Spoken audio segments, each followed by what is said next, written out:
The black jersey, if I was to describe it, I seriously felt like I was born to wear it. It just felt so good. I felt I was born to do it. I had talent. I was this big kid. I was athletic. But as those teenage years went by, the kids who were getting serious around the sport started to progress, and I wasn't going anywhere. Dad had been encouraging me, all this sort of stuff. We went down to the Gold Coast for a trial game for Brisbane. I made Brisbane, and I sort of held back and pulled back again and got me in the kitchen and just said, you ain't got it. You're not fit enough. You don't have it in you to front. Then my mindset changed. I just become a machine. I'm a machine. After that, I signed with the Broncos at 17 and started playing first grade at 19, and then just had 22 years of elite footy. Even to when I was a 39-year-old, I'm already thinking about next year. As a 40-year-old, I want to play, and I want to play well. That was like my final opponent, and then I went 41. But I was a pretty good boozer. I liked to scull, and that was pretty much how I drank. I was at the top of the mountain playing for Australia, all this sort of stuff. $1 million 3-year contract. And I just felt emptiness inside and lack of fulfillment. I could have done with my dad around, just to say. He'd already said to me, he actually said it. I haven't really ever said this, but it was the night before he died. This week on Between Two Beers, we talk to Brad Thorn. Brad is probably the greatest code swapper rugby league and union has ever seen, winning the World Cup with the All Blacks, Crusaders titles, NRL titles, and he represented the Kangaroos and played in State of Origin. His career is one of the rare ones that feels bigger the more you look at it. He played across different teams, different systems, different countries, and different sports, and won in every one, right up to the age of 41. The common thread is simple. Hard standards, no shortcuts, and a mindset that made the hard stuff look normal. We cover it all in this episode, and it was an absolute honour for us to have him on. Brad travelled over from Australia to sit in the studio with us, and it was one of the highlights of our podcast career. An absolute legend of sport and a beautiful man. You're going to love this one. This episode of Between Two Beers is brought to you by TAB. If you like a bit more action in your sports and racing, TAB has you covered. Build same-game multis on your favourite sports by combining multiple bets into one big bet. And with same race multis, you can pick multiple horses to win or place in the same race. Bigger odds, bigger payouts, bigger excitement with TAB. Download the TAB app or visit tab.co.nz to get your bet on. R18, bet responsibly. And Steve and I are also stoked to now be in partnership and dressed by Barkers. Check out their range at barkersonline.co.nz. Enjoy. Brad Thorn, welcome to Between Two Beers. Pumped to be here, guys. Yeah, stoked. Thanks for having me. We're so excited. You've flown over the ditch for this one, so welcome to Hamilton. We were just having a conversation off mic. You were a bit worried about the graveliness of the voice and wondered if it's gravelier than Steve Price's. Yeah, I think that his is worse than mine. Yeah. I suspect. But when you're speaking, it's different. You hear yourself on like a recording, and it's different. So I feel like when I speak, it's really lovely and nice. But then I hear myself. Yeah, you asked us. Yeah, does my voice sound too gravelly? No, you sound like Brad Thorn. Yeah. You guys would have to tell me if Pricey and me how different we are. So. I'll have to go and listen back. I'm more concerned. I feel like the table is this is the smallest I've ever seen the table because you must be the biggest human we've ever had in that seat. It's frightening how big you are in person. Oh, yeah, it's big family. I'm the little guy, by the way. My brother's 6'8", so he's the big dog. How tall was your dad? It was the two of them together. Dad was 6'2", like reasonably tall, back in the day, and Mum's 5'11". You put 6'2" and 5'11" together, yeah, you get me and my brother. Do you know what I mean? Yeah. So it was the two of them coming together. One of the questions I had at the top is, I was going to say welcome home, but do you consider this home? Where do you stand on where home is? Well, being born in Mosgiel, which is renowned back in the day, for a bogan town, coming to Hamilton, I do feel at home. So, I've already seen a few Falcons and Commodores going up and down the street, so I feel good here. But it's awesome to be back in New Zealand, and I actually have no relations in Australia apart from my wife, my kids, but all her family are there. My brother, my mother, she has Alzheimer's. She's down in Christchurch. My brother's down there. Cousins, uncles, aunties, everyone's in New Zealand. So it's always nice to come back, and I love New Zealand. obviously, we lived there for 9 years, 7 years at the Crusaders, Highlanders. I was a couple of years. So yeah, very proud of where I've come from. Brisbane's my home, though. That's where I see as home. I've grown up there since I was 9 years old, and I reckon Brisbane and Hamilton got some similarities too. River runs through, kind of smaller than the major metropolitan areas in the countries. There's big similarities. They call that river in Brisbane the Big Brown Snake because if you Brisbane's one of my favourite cities in the world. Yeah, it's a cool city. Yeah. But you don't swim in that water, No. mate. Bull sharks. Yeah. Or infection or something. But it's good. You're on a bit of you're on a book tour. So your book is out, Champions Do Extra, which I've loved. Like I really can't recommend it highly enough. It's such a great insight into your life and career. But I'm also aware that you've probably done more sort of reflecting and interviews in the last week than you did in the 30 years prior. You've nailed it. How has it been reflecting, like doing so much reflection on your career? I sort of did that with the writing of the book, working with Dylan Cleaver.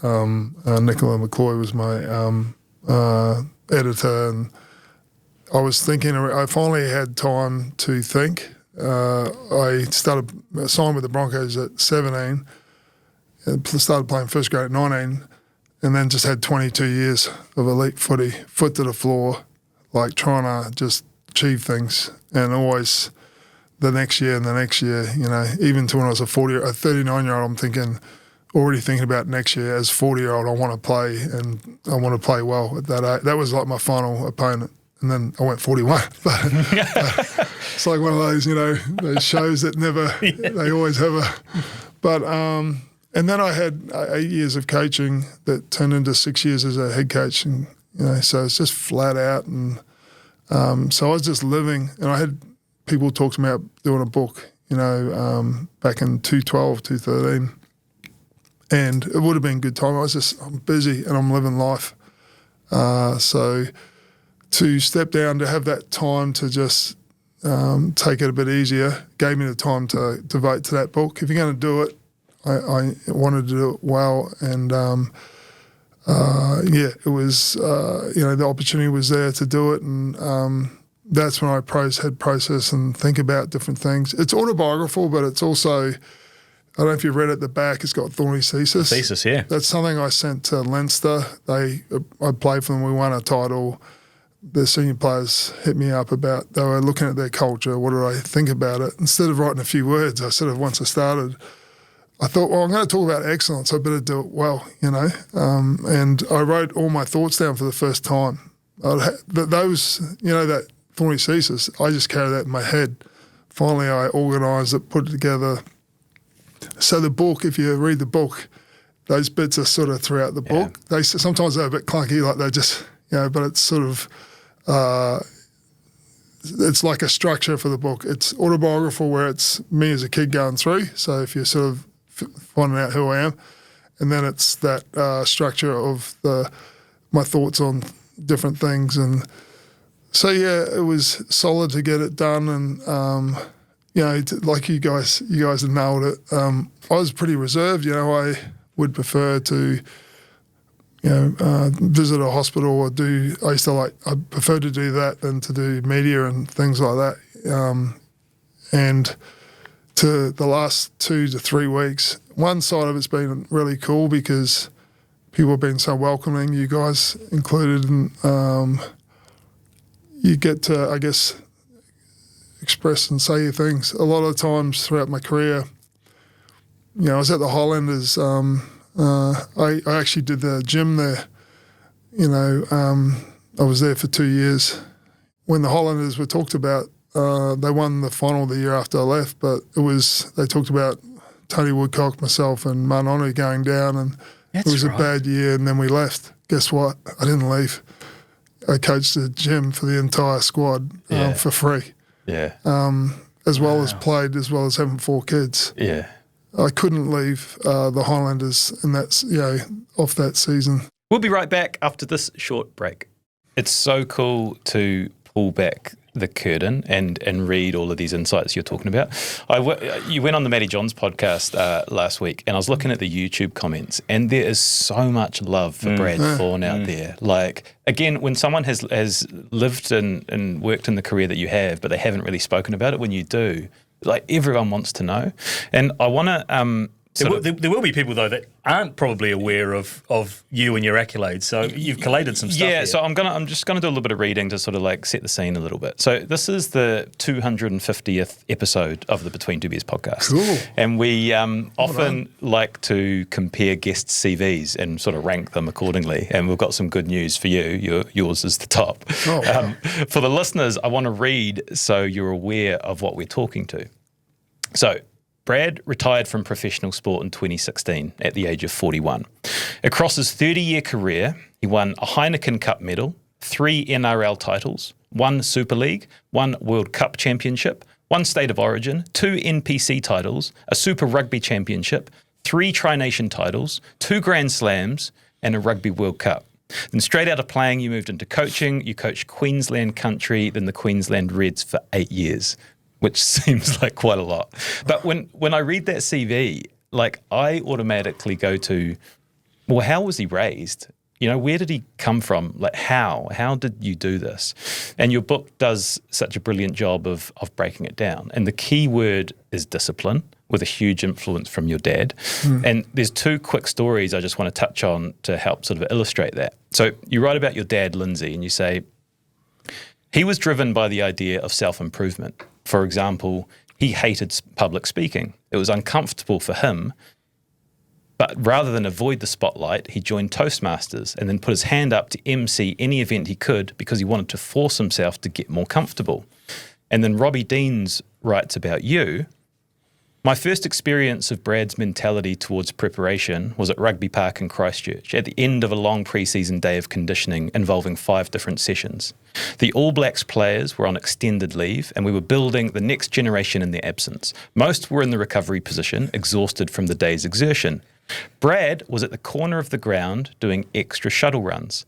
I wandered over to ask what he was doing. He answered, "Shuttles," to which I responded, "Yes, I can see that, but why?" Brad's response was enlightening, "Because I hate them." The message being, he was prepared to do what others wouldn't at a time when nobody would necessarily witness the effort because he understood that would be his point of difference in the critical moments of a match.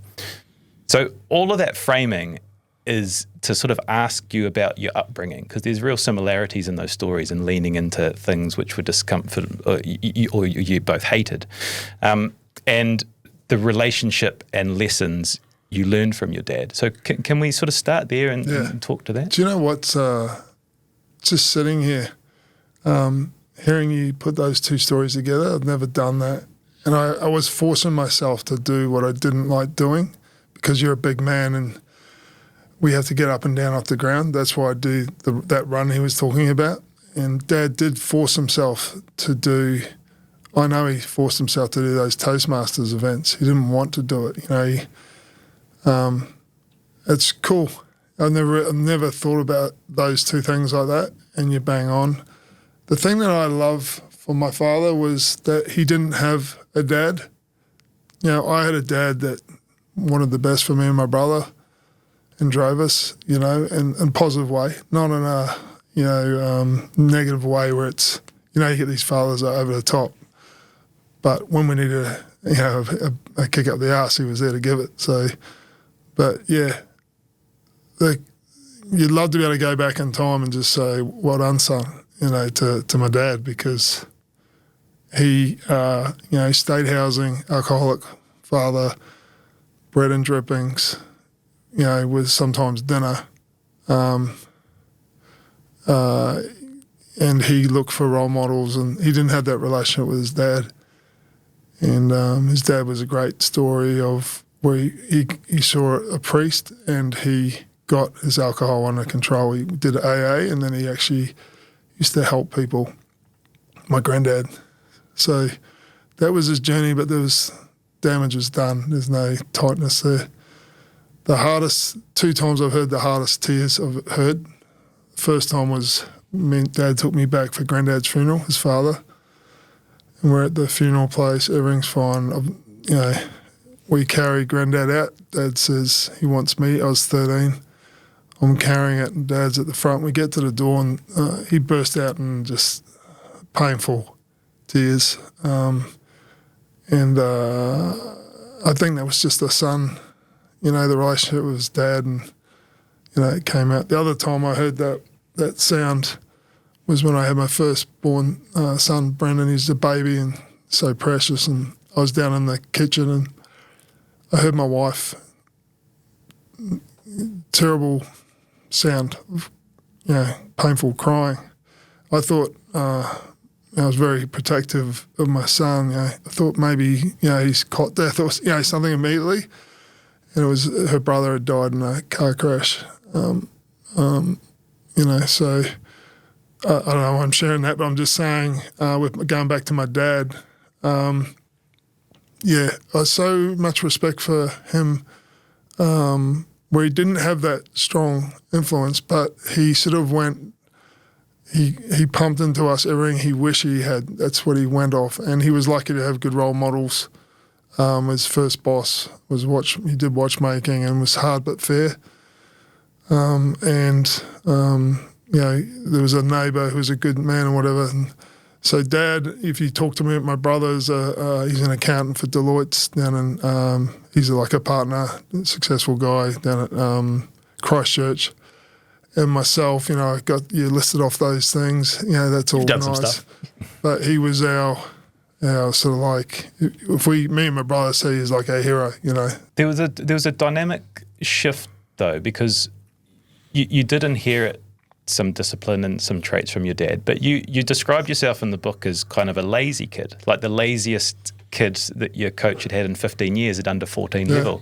Yeah. But there was quite a definitive moment in the story, wasn't there, where it from the influence of your dad, things change, and then you get this discipline. Is that a fair he's had enough. He's had enough. So we're a very competitive family.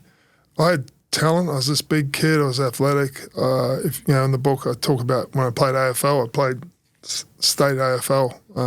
I actually was going to try and pursue that. But as those teenage years went by, what I'm saying is I had talent in that. But as those teenage years went by, the kids who were getting serious around the sport started to progress, and I wasn't going anywhere. And I was at 16. I was like 6'4". I was a big guy. I was athletic. 95 kilo, whatever I was, but I didn't have I wouldn't show up, I wouldn't front when it came to rep games. I didn't have the belief because I didn't have the reason to have belief. I didn't have the hard work, and I had talent. That's about it. It's not enough. Everyone probably knows that. It gets to a stage where that's not enough. And Dad had been encouraging me, all this sort of stuff. He had his own business. He's working away. We went down to the Gold Coast for a trial game for Brisbane. I made Brisbane, and I'd sort of held back and pulled back again. And that's a fair trip, about an hour and a half drive back then. It was a silent drive home. And got me in the kitchen and just said, we just had a point, like probably where we're standing now. Just, you ain't got it. You're not good. You're not fit enough. You don't have it in you. To front, you take a back step. Was that message delivered with love, though? That message is, probably a deep thinker. Dad was a deep thinker. He needed to get something done if I'm going to realise my potential. He tried encouraging and hard words and all, but it was just line in the sand time. Had enough. And he's not wasting his time. It's hard watching people waste potential. So, he just said, I've got to run, because he's a guy who was fit, and he'd run in the state forest that's nearby, and basically you just sprint the hills.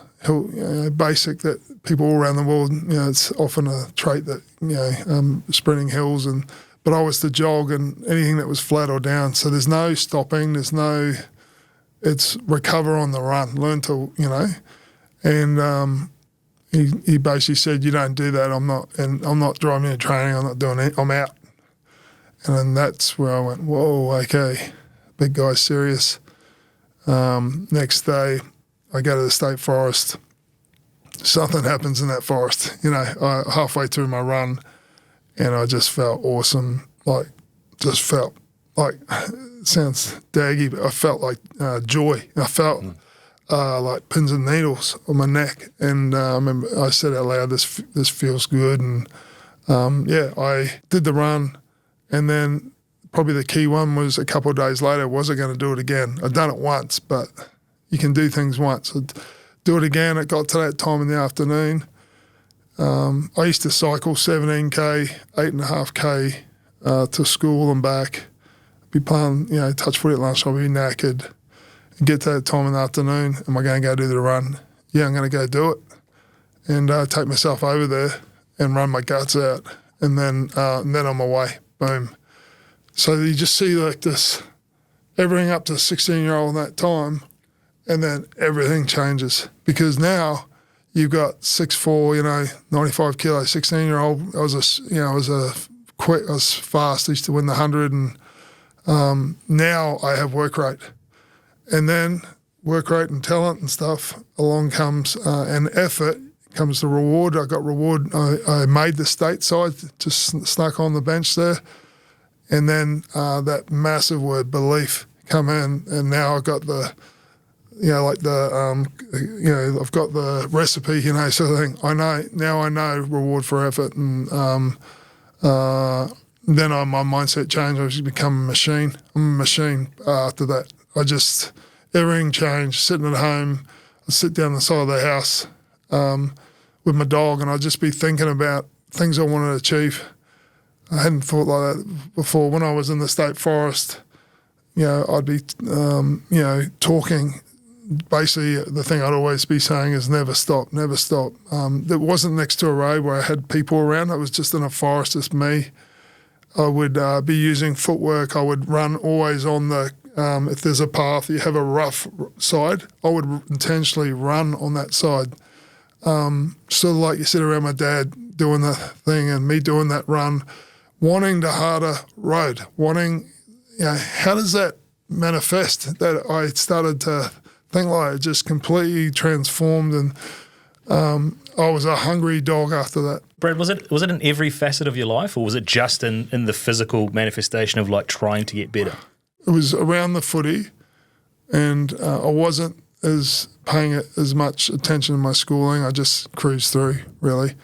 But I knew what I wanted to achieve. Now, if you look back on that, you go, mate, you need to have a backup plan because you get injured. It could be over, which is true. It was all cards in. And I did go to uni and that, but by that time it was so hard because I came through so early. I was playing first grade in front of 50,000 at 19. I was signed seriously. We're going to get to the Broncos in a second. I'm obsessed with this forest run. Like in the book, that was the first thing I wanted to talk to you about because it's just that switch that goes off. But the question I had was if your dad hadn't said you're going to do this run or else I'm not driving you around anymore, do you think you would have found it yourself? Do you think eventually you would have found it? That's a great question. I've never been asked, and my answer is I don't know, mate. I don't know. I think I could easily have been, there's Thorny, geez, a big lad, maybe just as a mate or something. Man, he had talent. He could have been, I'm sure he could have done something, Was I that guy? I don't know. I don't even know how it played out. And I thank God for my dad and for that moment because something happened in there. And like I said, I come out a different animal. I would, something that's really probably funny is I would only walk on the grass next to a footpath. Do you know why I did that? Why? From the age of, because of my knees and stuff, because this was my asset. And I had big plans. Yeah. And I was a big guy. I know that sounds ridiculous. No, it doesn't. You look after your tools. I would run only on grass, or I'd never be on concrete. When I got like this little contract from West, which there's a Brisbane Rugby League, and it's not quite the New South Wales Rugby League, and then it became the NRL, but there's a little contract that I got as a 16-year-old where it was gym fee at a place, and they gave me some shoes, brand new Puma shoes, and I I remember sitting there seeing these new shoes. Shoes were a big deal when I was coming through, especially basketball shoes. They were big time. My Air Jordans. I love my basketball, and shoes. And I had massive feet. I got size 15. My brother's size 17. So shoes. Mum and sometimes had to get them from America, and that we had big feet. But to get your shoes, I'm like, I'm going to go and do my run in the forest, and it's maybe a bit rainy and muddy. I've got my brand new shoes. I want to look after and wear them, but I want to wear the best stuff when I go and do my training. So even that mindset, I put on my brands thinking my new shoes that I loved, and I think it was real crappy and muddy or something, and I ran in them because I was already thinking I want the best, footwear or whatever I'm doing, because this is my craft. I love the comment of, this sounds ridiculous. Like, it does, after the CV that I've read out, and you played to the age of 41, that's why, right? Because of those little decisions you're making of protecting your body in every possible way. I used to, when I came across to rugby, we sort of do contact in the league. It was a little bit less of that. We'd wrestle and do stuff, but in rugby, sometimes it's hard not to, sort of almost have to do contact sometimes around the breakdown and that. And I would be the only guy who'd put on the suit. And I was a big, strong, dominant guy. I wasn't putting on there because I didn't put the suit. No one else would have the suit on, They'd just go at it. But I didn't want to be getting corks or any niggly things. And I didn't it sucked putting the suit on, no one else is wearing it, and I'm one of the biggest guys out there. You could go, oh, he's soft or whatever, but my thing was always, I want to be fizzing on Saturday, and that's where I don't want, where you're having injuries or niggles. What do you call that when from your own team or something? Friendly fire. Yeah, I want to be fizzing. So that mindset, my stretching, how you're hydrated, it just became just methodical. Tunnel vision. Yeah. I love it. You're giving me vindication, because I've done a lot of team management. So I'm inserting myself into the story. I've done a lot of team management stuff, but for young kids, and it's in football. And I would always, my bugbear was boys. It was primarily boys teams, but boys walking around with bare feet in and around the hotels, and I would hammer them, be like, "What's your tool? Your tool's your feet. If you cut your foot on glass, you're no good to anyone." And they'll be like, "Oh, shut up, Shane." Shane, what have you done? What would you ever do? But it's like those little attention to detail things are the things that separate a 30-year professional sport career and someone like you said, who we all know, like they could have made it if they just applied themselves a little bit better. Yeah, and you think about, say there's something, a big thing happens in a game. But, if you can't do the little things well, then you're not going to handle the big things. Meticulous around the little things, doing them well. They're not the exciting things, but when you actually start striving to do things well, you actually find joy. I find joy in making my bed, immaculate. I'm a guy who likes to take the... Wiping the kitchen benches, I've heard from your kids, is a big one. It's a big one. It's got to be done a particular way. I like my gym. If I go in there and the boys have been in there and it's not in the right places, I wouldn't say is it OCD or something, whatever. I don't think it's that. I just like doing things exceptionally well. I'll link into your dad, because I had seen you describe him as the best coach that you'd ever had. And I wondered sort of why that was, or what he had that some of the other elite coaches didn't. Was it just the closeness of the relationship? The bond. He's my guy. Me and Dad were sort of similar. My brother and my mum were probably a little bit more similar, but my brother and me we're tight, and he was also loved Dad. But, when I lost Dad, that was a huge, massive hit. That was my guy. He was my best friend. I wasn't his best friend. My mother was his best friend. But for me, and so it should be, you know what I mean? But for me, he was just, we're similar guys.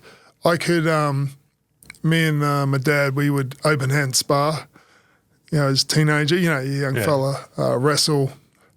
My big bro, he was the sort of guy, it doesn't go down so well because it can get serious. So me and Dad both didn't really, he's listening out. But yeah, sometimes guys aren't great at that sort of keeping it, Yeah. But so we would. I look back on as a father, and we bought a dog. We finally settled back in Brisbane, and the kids loved having a dog. I had a Labrador, and it's so good for especially young boys and teenagers when they're pushing away from you. They still get to pad and love a dog. There's something to have an outlet there. But Dad used to walk with me in the evenings. We'd walk the dog and we'd be talking and that. And I look back on that, and I used to love those walks, just talking with Dad after dinner. He'd say he's walking off dinner, but that was strategic as well, I reckon. He's in his son's life. Yep. That's a way of walking the dog, but he was influencing me probably positively, and hearing what's going on in my life because he's working hard. When you look back and you go, I see what you're doing there. Yeah, it was so. Yeah, he was competitive. We're a very competitive family, and he wanted achievement, and that sort of went across them. So he was trying to achieve. We got to a good space in New Zealand, and my brother and I. He was wanting us to reach our potential. Good on him. Yeah. Thanks, Dad. I'm going to move us. There's so many chapters in the Brad Thorn story to cover, so I'm just going to move us to 1994. Which is peak rugby league in my mind. Yeah, what cool. a time. So you're at Brisbane Broncos, what a time to be a teenager living your dream. So Wayne Bennett and Alan Langer and Glenn Lazarus and Kevin Walters and 18-year-old Brad Thorn. Like, what was it like being a kid amongst men? Or did you feel like a kid? Like, what was it like? One way it was intimidating, nerve-wracking, Wayne Bennett and all these big guys. So, it was like, wow. They were back-to-back title winners, 92, 93. The best team in the comp. And it was, Wayne's a hard discipline. He's barking orders and stuff. And on the other side, I'm a hungry dog, So I was 16 in the forest. This is 3 years later. I got big plans. I got big dreams. I've been dreaming them sitting out at my house. I said I used to cycle in 8.5K. And then 8.5, that's like 17K a day. That was good because my school, it got to a lot better space, but, sometimes my mates, get up to a bit of mischief, different things. It just kept me out of it. Mm. And so I did spend a bit of time with my dog. We didn't have phones or anything down the side, I'd read books or whatever, but just dreaming big. And I went in the Broncos. I'd played a year of men's first grade in the Brisbane Rugby League. I'd gone from Colts and gone through, and it was a tough comp because it was slower than the NRL. It gets quite physical. So it was so important for me to toughen up and harden up because I'd been a 17-year-old against 17-year-olds, and I think in my last year I might have knocked out about 6 to 7 guys, and often they're my own teammates because I would come in hard at a tackle and knee a guy in the head or shoulder charge, So, you're not getting tested. They must have been terrified of you. Had the big Mark guy shoulder pads on. They were huge. And for me, we're playing for keeps. This is such a great era. If I can take you back to the 80s, we're talking Schwarzenegger movies. Yeah. Stallone, Rocky, Bloodsport. This is the day. This is back in the day where, you wanted hair on your chest. When I went to Broncos, I wanted to show them how tough I was. I was tough enough to be, play with these guys. And one part intimidating, nervous, but the other part is this is, I'm going after this. This is, and I'd come out of that year with Wes where I played men and I'd grown up big time, I had a scrum midway through the year and this prop grabbed me after the scrum, shaping up. And I was like, I'm just an 18-year-old. I had an undercut haircut and I didn't know what to do. And then this is the education you get from playing with older guys in a tougher environment. Instead of my own age group, now I'm playing men. It was the semi-final and the same guys that play the ball thinking he was going to sort of stand over me because I was in the front row, and next minute I'm grabbing him by the jersey and saying, I'm saying some stuff to him, and he's going, "Whoa, okay, move along. Not going to bully that guy now." So, see, that's an important education because you're playing men, and it's a combative sport, and league was a tough era. It's tough, those sort of eras. So that prepared me well. It's kind of at the beginning of the high performance sport era, like a crossover between fun, looser days and then sports science and things starting to come in. And in the book, you kind of allude to it being quite a wild period off the field for you. How much can you share about what that was like? Because around the same time, your dad passes away too, which I could imagine sends a young man into a little bit of a spiral. Yeah, well, the saying was train hard, play hard, party hard. You know, we're leagueies. We're leagueies, man. Probably enough said. There's drunk and then there's league drunk. You know? So, yeah, just... And Brisbane's a rugby league city. Yeah, and we were... and you're a Bronco. We're top of the... You know, we're... it was big time, you know, the Broncos. Like I said, they had superstars, Alan Langer, Steve Renouf, all these guys, and Wendell Saylor, all these guys. So it was crazy going into that, just going from a $5,200 contract to $40,000 to Super League, $150,000 in the space of like a year and a half or something. It wasn't like the rest of society where you have to earn. You know, you have to put in the years, pay your dues, and see improvement in your wage and all that sort of stuff. It's almost immediate. Well, it is immediate, and you know, you're getting a lot of love. You know, you're getting a lot of attention, and yeah, how are you supposed to handle that at 19? You know, 20, and yeah, it was interesting times. You know, so yeah, I was a pretty good boozer. You know, I liked to scull, and that was pretty much how I drank.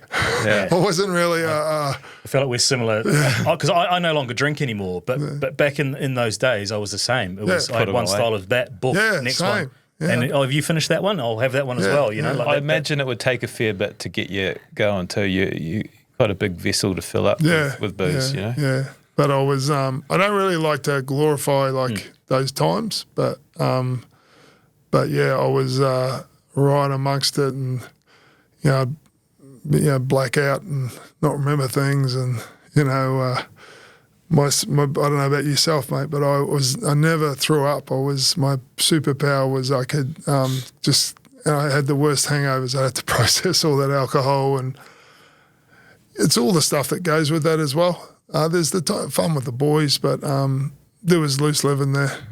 Was there the ego, right? Like you're 2021, you're the big star, you've got the money and the attention. How did it change your ego? Did you have a battle with that? Well, to start with, you know, the Thorns were a bit cocky. You've got Scottish interests. They would say Scottish ancestry in us. You know, that's why we're so feisty when we're competing at home and stuff.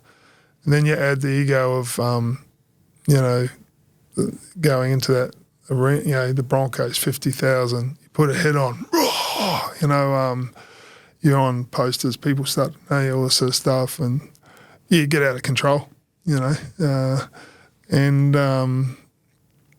you know, it's not healthy for young guys or young people to have that.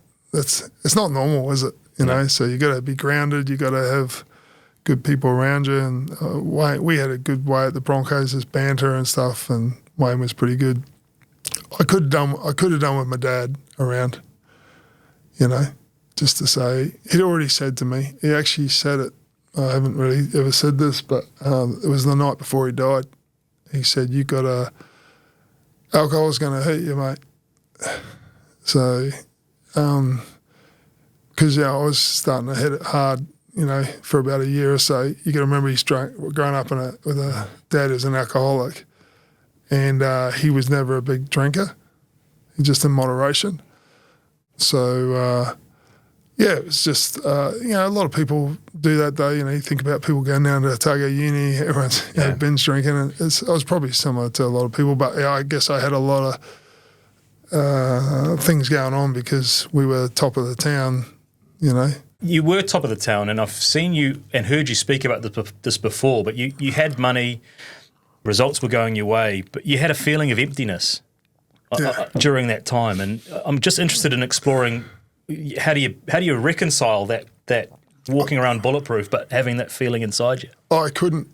And I'm like, it's like a mass equation. I sort of think about pictures in my head. When I gave up alcohol, I gave it up for 6 years. My picture in my head was scales, the times with the boys compared to the things where it could go wrong. And my wife, my girlfriend is in, Brisbane and all these sort of things. I was like a mass equation. I've got everything I've dreamed of. Why am I not happy? This is, when I went back to a funeral, my granddad's funeral, I was saying when Dad had those tears, they were painful. Talked to the family and they said, what do you want to do when you grow up? I want to be a professional football player. I want to be famous. I want to make lots of money. I was there. I got it. I got it all at 22. And I just I was at the top of the mountain playing for Australia, all this sort of stuff, $1 million 3-year contract. And I just felt emptiness inside and lack of fulfillment, and didn't feel like we had purpose in what we're doing, but I didn't feel like I had purpose. And the way I was living, I felt like I'd fallen a long way. I've been raised, we went to church and stuff before we came to Australia, and then Mum and Dad ended up we didn't go for a long time, and then they ended up going back, and my brother and that, and there was just a peace that people Christian people at church had, and I didn't have. I didn't have that. And probably the thing where I really felt like, was when I just started feeling nothing at all. Not like I wasn't depressed or anything, but just all that stuff, womanizer and all that. I just felt nothing, and that's when I was like far out, And for me, I started to think about God, basically, because I'm here and it sucked, to be honest. And how does that compute, guys? We tell you everything. We won the title that year, played Origin, played for Australia, best forward, blah blah blah. Got all this money, car, go wherever I want. People are constantly patting you back. You're a champion, blah blah blah. There's just an emptiness. So, that's when I started to think about God. And I went on a tour at the end of that year with a guy called Jason Stevens. Do you remember him? Yeah, he was back on the footy show. Yeah, Christian guy. And basically, we got on well. We were successful tour. Him and I played front row for Australia in the Super League versus Great Britain, 1997. And we got on well, and he's a Christian guy. I respected him, and he had that peace, that I sensed in him that I didn't have. And we talked about. We're talking after lunch one day, and he just said, "Look, where do you stand on things, Thorny?" And I said, "Look, I like Christians. They're nice people. One day when I'm a nice person too, I'll be a Christian. But at the moment, I don't want to be a hypocrite. I'm a bit of a loose unit. I'm not necessarily that nice, So like emphasis on when I change, and he said, you need Jesus. Jesus changes you, and I don't know if you've spoken to Christians before, but you need to repent. You need to ask forgiveness for your sins, and Jesus laid down his life to pay that sin, and the hope that we have with his resurrection. And you need to ask the Lord into your life. And submit your life to him. And I think there's a saying that I like that goes, the teacher will arrive when the student is ready to learn. And I was 13 and I was saying I dreamed of doing that. It's like if I was thinking about God, it's like he said, here you go, fill your boots. Have it all. See if you're how happy, without him, basically. That's when I sort of look at it now. And then I was ready to hear. That message. I probably heard that message heaps of times sitting in church, just thinking about something else. And so I went back to Brisbane after that to my house. I had my own joint that I lived in with my mates, and I got even looser for a couple of months. It was the end of the season. I just went nuts, and But yeah, I just felt the same way. One day I got up, the guys went around, and I said a prayer. I said that prayer that Jason said. I said basically, Jesus, I don't know if you're there or not. If you're there, I'm sorry for the things I've done. Please forgive me for the things I've done wrong, sins. And here's the keys to the car. Once again, a picture of one. I've been driving, and it sucks. There's an empty. There's something I don't have. That peace, and here's the keys, you drive. We'll be right back after this short break. I'm interested in how this sort of bleeds into the next chapter, which is deciding to walk away from it all, because you leave rugby league at the peak of your powers. You decide to switch codes. You've won 3 grand finals in 4 years. You're about to enter your prime and sign the biggest contract of your career for megabucks, but instead you take a huge pay cut for a 1-year contract, play a game that, as you describe it, 16-year-olds knew better than you. Yeah. And I want to read this passage from the book because it's such a great scene setter. You say, the last game of league I played was our victory over the Roosters in the grand final in front of 94,277 people at Homebush in August 2000. 2 weeks after the grand final, having signed to play rugby in Canterbury, I found myself playing my first game of rugby for Christchurch Metro against Canterbury Country at Burnside Park in front of a couple of hundred people. The grass was so long, the guy with the lawnmower was mowing the lines before kick-off so we could see them. So help me explain how, that is such a huge move. Oh, Why? huge. Why? Why did I do it? Because I felt I was born to do it. I'm New Zealand. I was born in New Zealand, and we are born for the last 120 years. Maybe it might be changing, but we were born to play rugby, and that was always there. And the only reason I played league when I went to Australia was we had a couple of years where we got established. I played school sport. That was AFL, which I really loved playing. After a couple of years, Mum and Dad got established, to where Dad wasn't working on a weekend or whatever, and they said you can play weekend sport now like everyone else. And all my mates, I went to a state school out of suburbs Brisbane, all my mates play league. So I played league. I hadn't heard of league, I don't know anything about it, but I enjoyed it. And so I played league and stuff, and all my heroes originally were Mal Meninga, G Miles, if you remember G Miles and Wally Lewis and these guys. And as I got older, I moved I was a centre. They put me in the centres because I was pretty quick. I was like a big centre, so they were my heroes. But then as I got into my teen years, I moved into the forwards, and I liked Paul Harrigan and Mark Geyer and Paul Seranen. So, how they're all tall. And it's all New South Welshmen as well. That's funny. But, when you're a kid, like if you're a steppy kid, you like that sort of maybe a Reece Walsh, but if you're like a bigger kid, so I like those guys. When it came to rugby, I did enjoy watching Queensland. They were like one of the big sort of club teams around the world, respected. I remember Transvaal, Auckland, super, maybe Leicester, Super 8 or whatever they called it. So I liked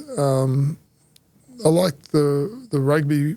The Wallabies. I enjoyed Michael Liner and the Ella brothers. Dad revered them, but it was the All Blacks. And my father had played for Otago as a junior, and it was just all our relations are back there, and it was just a big deal. When you started talking to people about this idea, was everyone like, you're out of your mind? What? I remember my cousin, I told him, it must have been in my early 20s or something, and I told him, I'm thinking about coming across to have a go at it.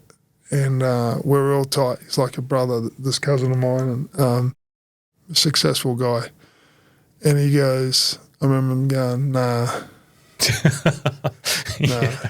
you won't. I get it.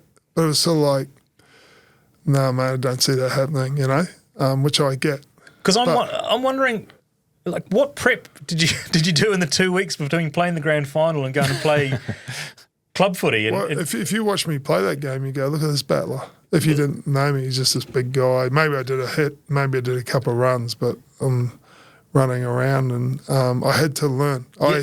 People were like, I've heard people over the years, Brad Thorn, played right up to first 15 and all this sort of stuff. And then they came over. No, I played under 8s. I played under 6s and under 8s. That's it. And then this Then club we game. moved to Australia, and I got to play like a thirds game when the Super League War was on. Wayne Bennett let me go down. I got to play with my brother, one of the best times ever. Me and my bro finally got to play together again because he played rugby. He's a big, tall guy.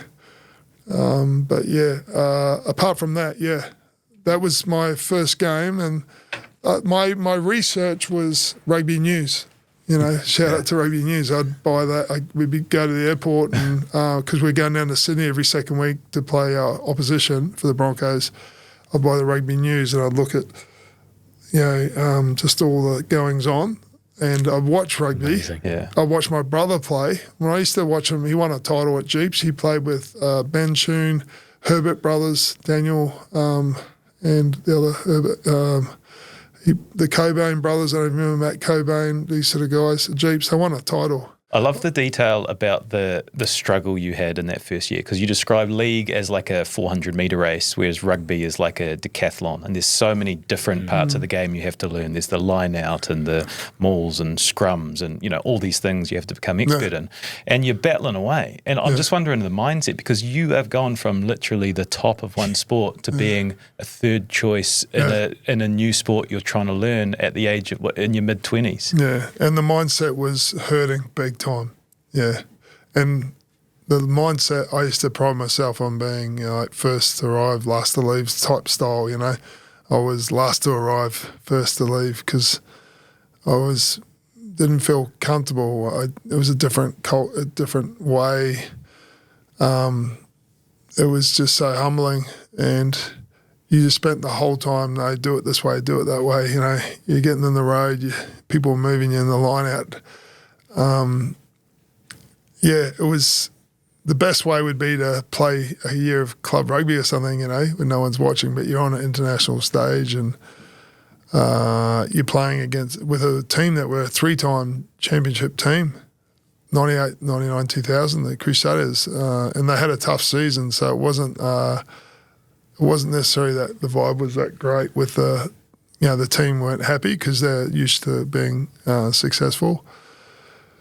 So, there's a lot of times where I'm sitting in my one-bedroom flat in Christchurch, and I'm, it's 5 a.m. I'm just lying there thinking I don't want to go to training, and, I was feeling it tested me.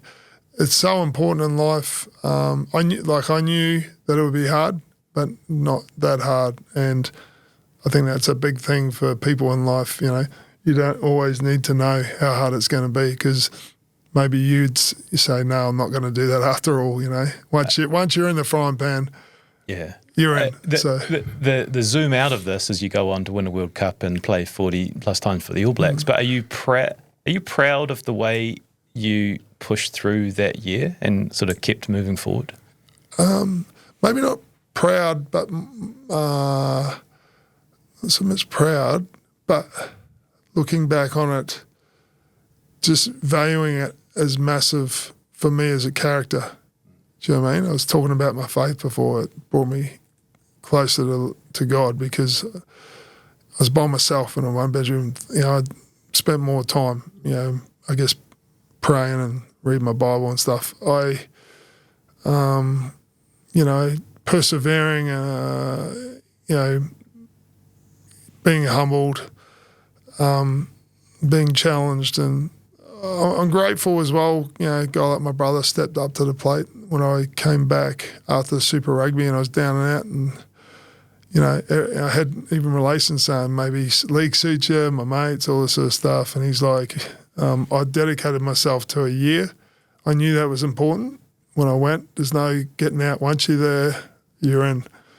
And he basically said, I know it's going tough for you, whatever, but you need to suit up, get your mindset right and go back and give it, this NPC part of it your best. So at least you can walk away knowing that, maybe it wasn't meant to be and you're giving your all. Don't walk away feeling a bit down and out and not having given it your best. It's so unique, isn't it? Because most people would do it for the other reason. They would do something like this for a big payday. But you've walked away from the big payday and you're doing it purely on the vision that you want to be an All Black. You feel like that is your calling. Well, to be fair, Dad was involved with that as well, because the game was amateur and then they were talking about it going pro. He was the one who said, hey, if you get some stuff done in league, this is early 90s, maybe you could go back. So even if you look at me going to the Highlanders as a 38-year-old with my family and that, there's still a bit of my dad in that, because he played for Otago. I finally went back and played for, finally, at the very end, where I actually truly came from. I was born in Mosgiel, actually represented where I came from. And I got to play for the family club, Tyree. So Dad, see how even at 38 he's still part of my thinking, so with the All Black stuff, and he passes away. And then I get some stuff done in league. But yeah, my sights were set early, like probably, they were set before he passed away. So before I turned 20, it must have been 19, that'd be 1994. So yeah, there was rumours of the league going, 1996 Super Rugby came along. I remember South Africa coming back in and they played the All Blacks and the Wallabies one weekend after the other, and that was in 93. There must have been talk around then. And I held on to that for a while, like I would have been 6 or so years as a Bronco. And I signed that, I told you I signed that 3-year, $1 million contract plus. That was for 23, 24, 25. So I knew that finished then. And that's me at my prime, my peak. And I didn't want to, I'm not having a go at guys, but some of the, like John Kerwin came at the end of his career, different guys. It'd only been the other way up, sort of that way until then. I want to go in my prime. And I had big dreams, man. I wanted to be a number 6. Ended up an 8 and then a lock. But, my sort of mindset was I wanted to be the greatest All Black 6 has ever been. Do you know what I mean? That's how I think. Yeah. And it's ridiculous. And I didn't do that. I ended up being a lock, and whatever. But that's what, I'm sitting down the side of the house with the dog, I'm just sitting there just dreaming big.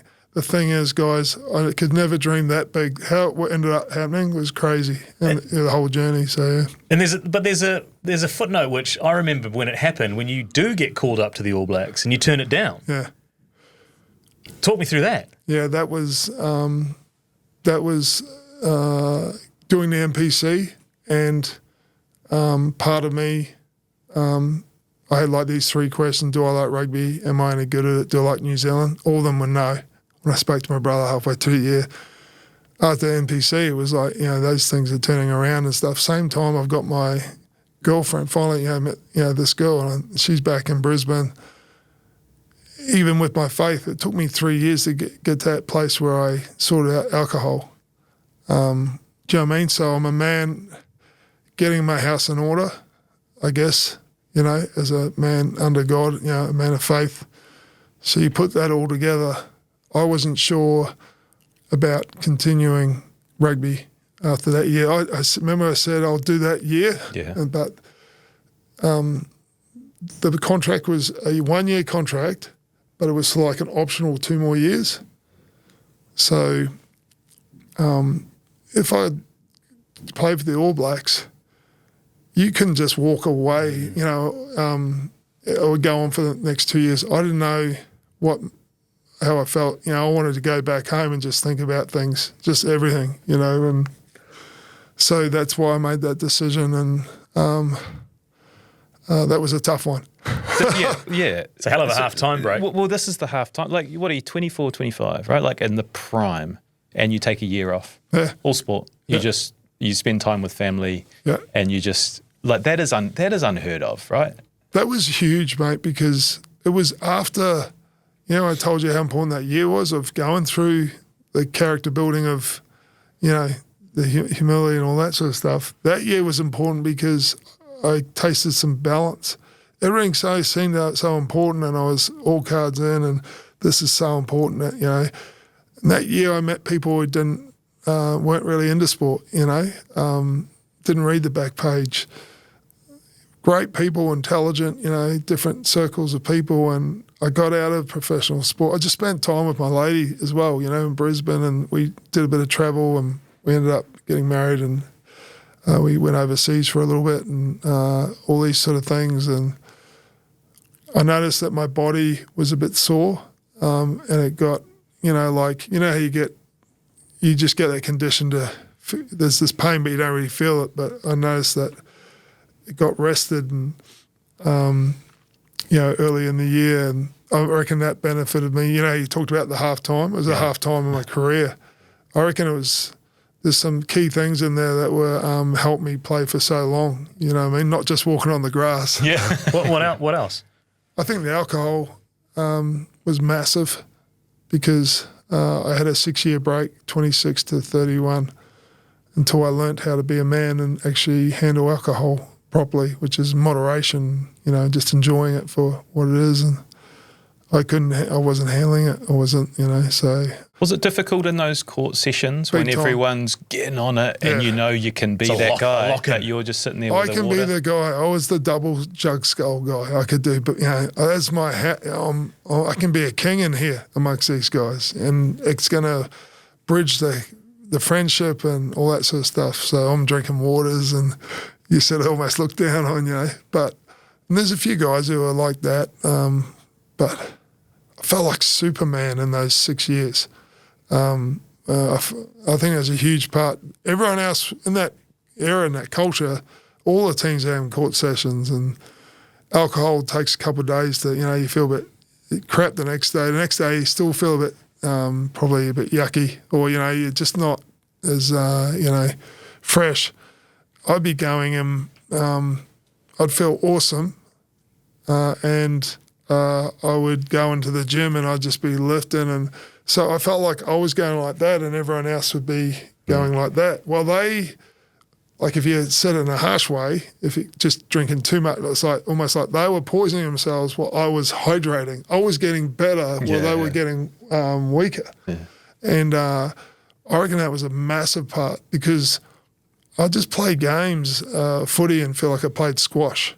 And you're throwing your body, and, you know, obviously I was a guy, I love my gym, and I'm winning a lot of my collisions, but I'm just saying, when I was younger, I termed the first 4 years, I called them the mush years, where I was just getting blind drunk and carrying on and stuff. And I used to feel so sore, and corks would take ages because you got alcohol and all that sort of stuff. I just think that was a massive thing for me. I think that break was a massive sort of halftime break in the career. And just the professionalism, you know, that stuff that started in the forest, like I said, walking in grass, you know, the flexibility, the ice baths, anything that would add to my craft.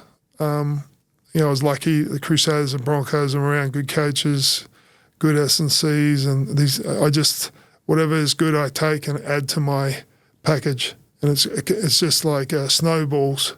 By the end of your career, you have all these influences, that doesn't work for me, or that does, or I've got a bit older, now I need to be smarter, or whatever. You know, your package you become a master by the end. You're the master of your craft, which is a really cool feeling.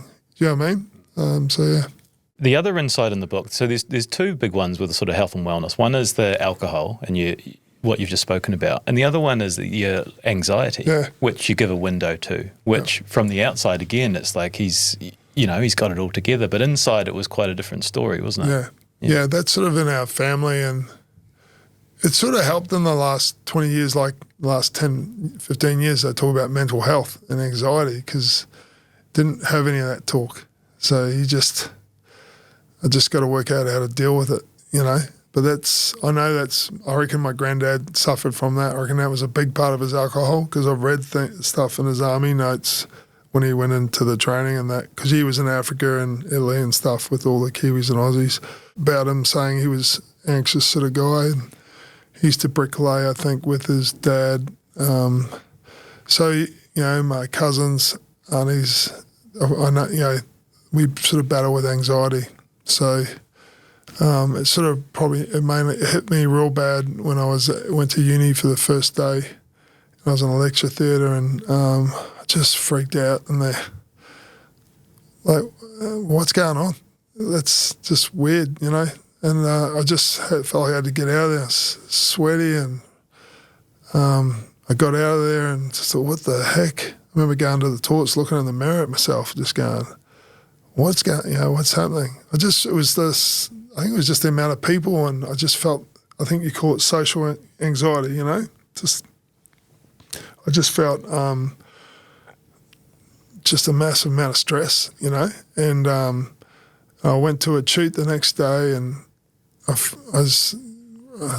ran again. Like I felt, because of that first day, I was like, oh, I got to get out of here. I'm all pinned in and it was Mum who said, I didn't talk to Dad about it. It was more a Mum sort of chat, you know. I said, this is going on. She said, well, that's too bad, you know, because you got to go. I said, I might not have to go uni anymore. She said, you're going and you need to, it's just old school.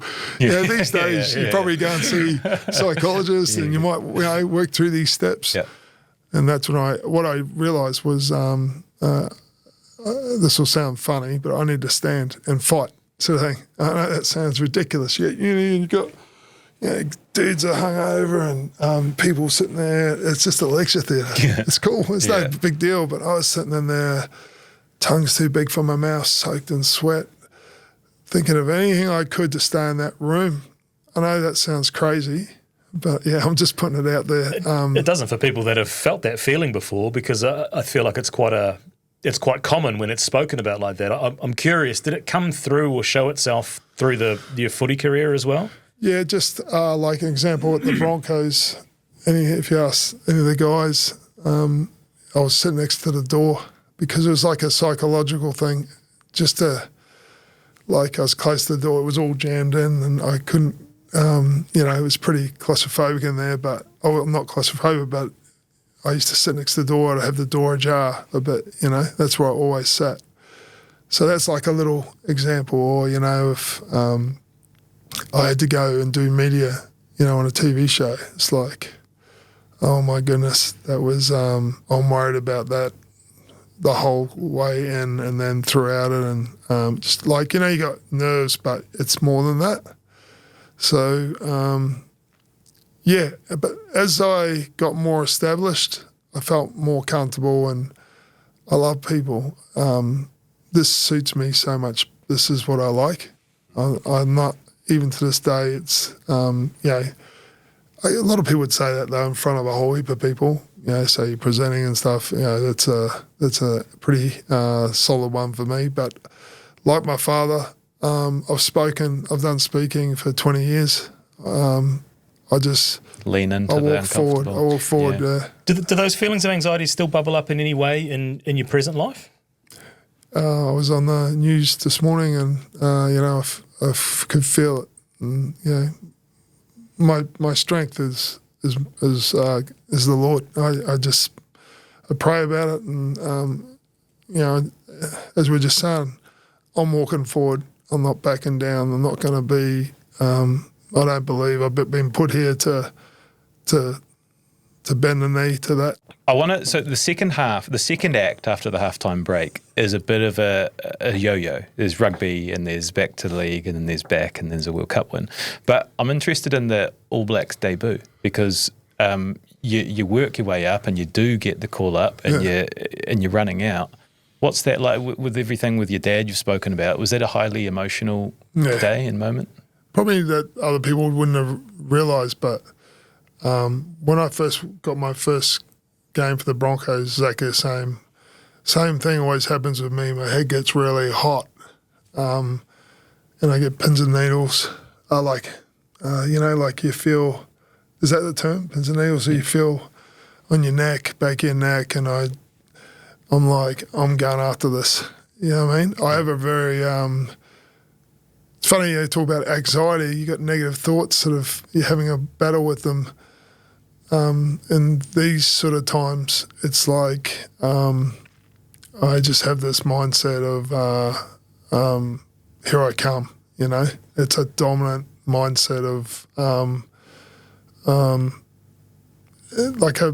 probably the way my mind says, like, I'm born for this moment. You know, this is what I do, and probably sounds a bit silly, or whatever, but that's how I think. You know, in those times. So yeah, the All Blacks, they called my name, and it was it's about 20. I was 28, so probably at the age of 4 would have known who the All Blacks. I worked out it's probably about 24, 23 years dream realised. Grew up in Australia when I was 15. You know, before Dad had that chat with me. I remember being 15 and I had this reality check with myself, just sitting out of a suburb house. I live in Australia. You know, and I play a different code, and I don't even make a rep team in that code. It's a joke that I could think I could be an All Black. And then boom, you know, 28 years old, guess where we were? Do you know where the test was? Yeah, Hamilton. Yeah. Dan Carter, you know, started that test.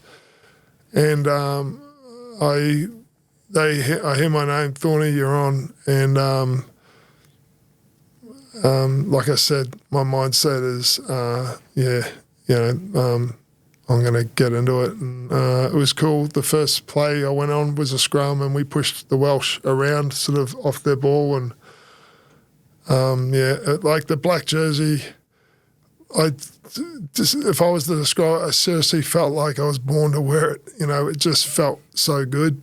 You know, the Broncos jersey felt so good, the Crusaders, you know, but that black jersey, I just felt like I was, I know that, you know, probably sounds silly, but I just felt like that was, I felt good in that jersey, you know, and I want that pressure, and I want that, all that comes with it. And I want my time in that jersey, I'm not here to be just an All Black, you know, I want to be a great, or, you know, I want to be as great, great as I can be, you know, play the best I can. We'll be right back after this short break. There is a yo-yo still, though. So what's because I was talking to Shay, you know, I'd forgotten this. There's so many different parts to the career. So what's the thinking behind bouncing back to the Broncos for a few years and then coming back to rugby? I got to the end of my contract in 2004. I was 29, and I'd done the rugby thing, and I'd been an All Black. I sent out jerseys to my relations because it was for all of us in my mind. We didn't have an All Black granddad or anything, and I really enjoyed rugby, but I loved the 90s, the league, you know, and I miss I loved all my rugby mates, but Webby and Petro and all of these sort of guys, you know, Wendell might have been playing league, but union by then, but yeah, I was thinking, because you're thinking your career span, I didn't know I'm playing until 40. So I'm thinking you've got a few years left. Like 32 was around that time, you know. In New Zealand, guys would go overseas. 29 was late in the piece. It got more of a trend where older players, I was 36, and you saw Richie and all those guys, Kevy, playing in the mid-30s and 215, and that wasn't so much the way.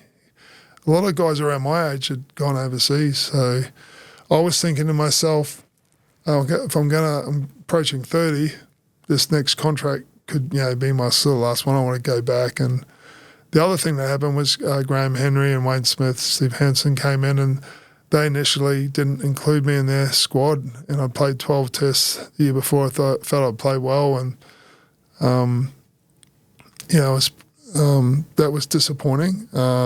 But Wayne would give me a yell, and what are you doing? And when he called, I said, yeah, I'm coming back. So you bounce over to the Broncos, you win another premiership, and then you come back, and then you link up to the 2011 World Cup final.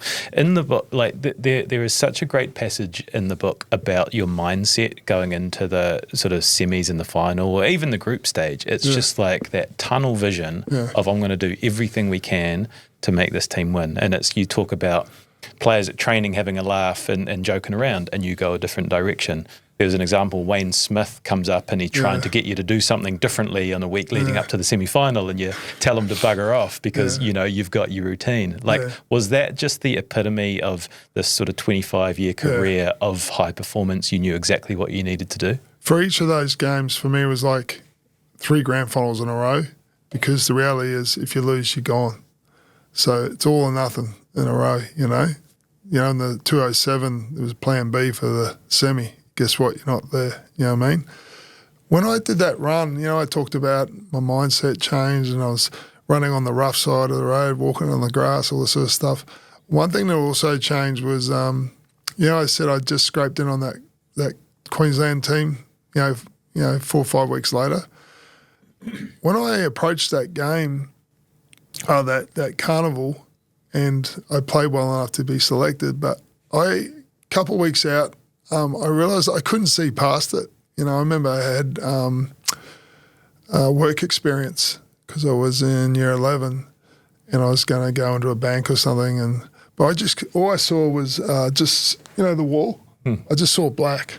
I couldn't see past it. I think that was such a weapon for me, and because I'm all in, it's like a video game where you got to earn the right to the next level. You unlock it, you know. That's how I thought. And with the quarter and the quarter final against Argentina, I can't see past that. I'm not interested in it. I'm not talking about it. My wife used to not necessarily like that as much because I'd be entrenched in the All Blacks on the leadership group, and she said, "Oh, what are we going to do around this later in the year?" And I say, "I'm not talking. I'm not talking about that because I haven't earned that yet."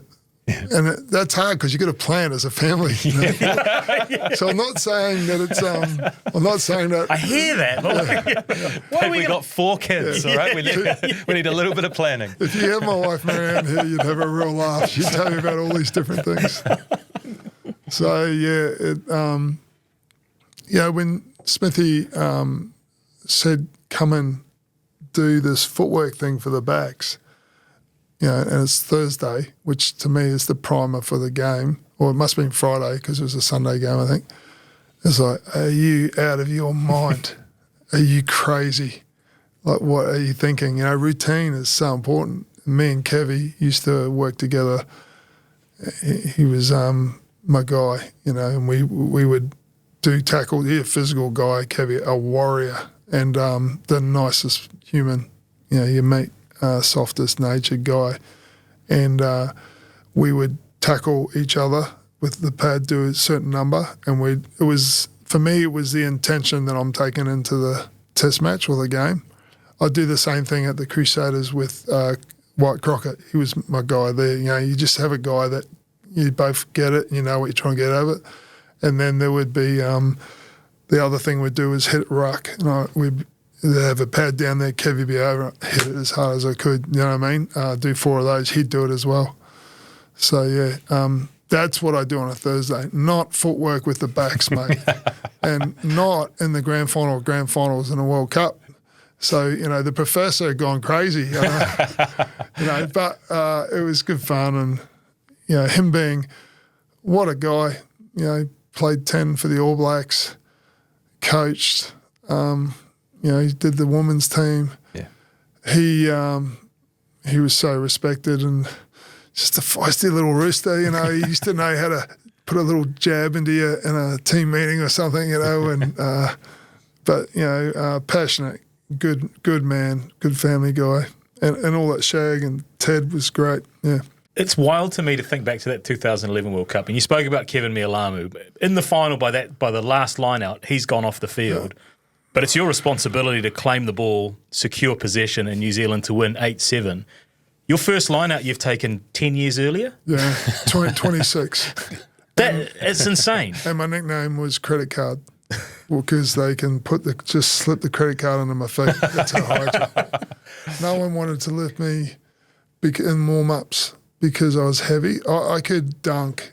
We're into basketball, and I could dunk at 14. I was 6'2.5". I loved dunking two-handed at high school, be hanging. You know, Shaq was big back then. But I had to understand the timing and everything of union, lifting and moving and all this sort of stuff. And so it's crazy, isn't it? Like Absolutely. the guy, hey, you've got, one of the most important jumps, for an All Blacks team, and it's going to be a guy who only started doing it at, 26, and I wasn't doing it well either. So crazy how that ends up. By the time I did take that, I was a master of my craft, and I locked in, and my job was it's must win ball. Win the ball. The hardest, Kevy was off, but Horry was on, Andrew Hoare, and I always give him the most respect around that because it's the hardest to nail that throw. And I took a bit of a time to do that jump because I was trying to pull the front guy back by looking like I was going on Ali, and just for his composure. That's a guy. Imagine the amount of thousands of balls he'd thrown, and all to just, that boy from... Where's he from down in Ranfurly? Just nailed it, bang. How tightly did you hold that ball? I ripped it so hard, mate. I ripped it so hard that if you watch, I end up on my hands and knees and get it, and then I sort of turn around because, I wouldn't have known that when I first, but to protect, it's sort of like basketball, you put your hand up, you bring it in, it's the same in union. When you malt, you rip it and secure it, And the whole weight of the maul was on my back. I remember I'm underneath, and because we're trying to play at the time, and it was like, this isn't my back. It was, and I'm a conditioned guy, but I remember thinking, and then I was thinking, it's a World Cup, mate. You get get up, and just go through. And sure enough, the game ends, and the release of the most emotional I've never shown that emotion. I've had fist pumps and pumped up, but I was on my knees, bawling like a baby, and it was a release of all that pressure. And at that time, the best way to describe it was like walking away from a car crash. It was like in shock, and I reckon Richie was the same from memory.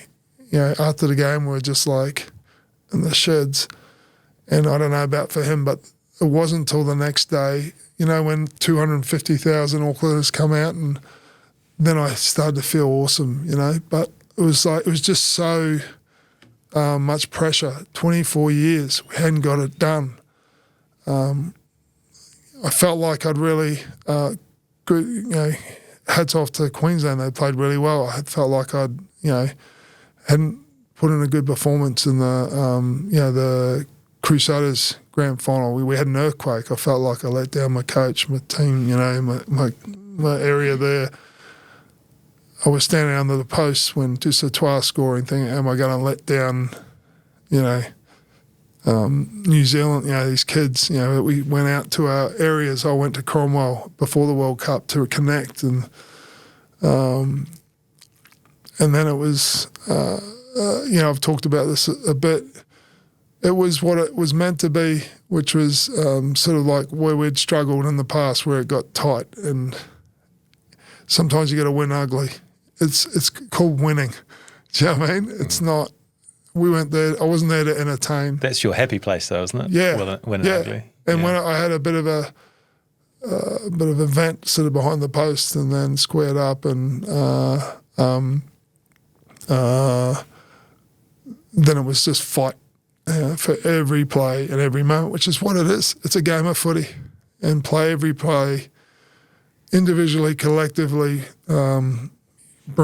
trying to bring your best on every play, and caring about each other enough and the cause and who you represent, and just stay in the fight.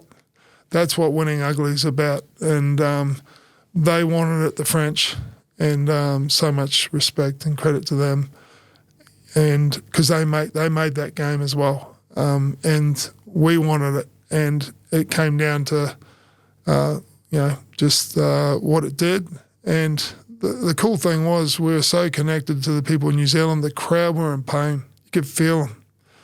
My wife told me later, she was down near the fence, that she wanted to go to the back of the stadium and throw up because she knew what was on the line. So tense. Do you know what I mean? That was my last game as an All Black. And we were there to get the job done. There was no, that saying, burn the ships? Yeah. Have you heard that? Yeah. This is it. This is not another time. There's not another, stand and fight and just get the job done. And we did, and then we can get on with the rest of our life. But then, how soon, knowing the backstory that we know now, how soon after the final whistle does your dad enter your thoughts? He ended my thoughts because our physio, who I got on really well with, Pete Gallagher, he's a good guy, he's a Targo guy. I must have talked about my dad or something. Like over the years we get to know each other. But he said, Lindsay, he'd be proud of you.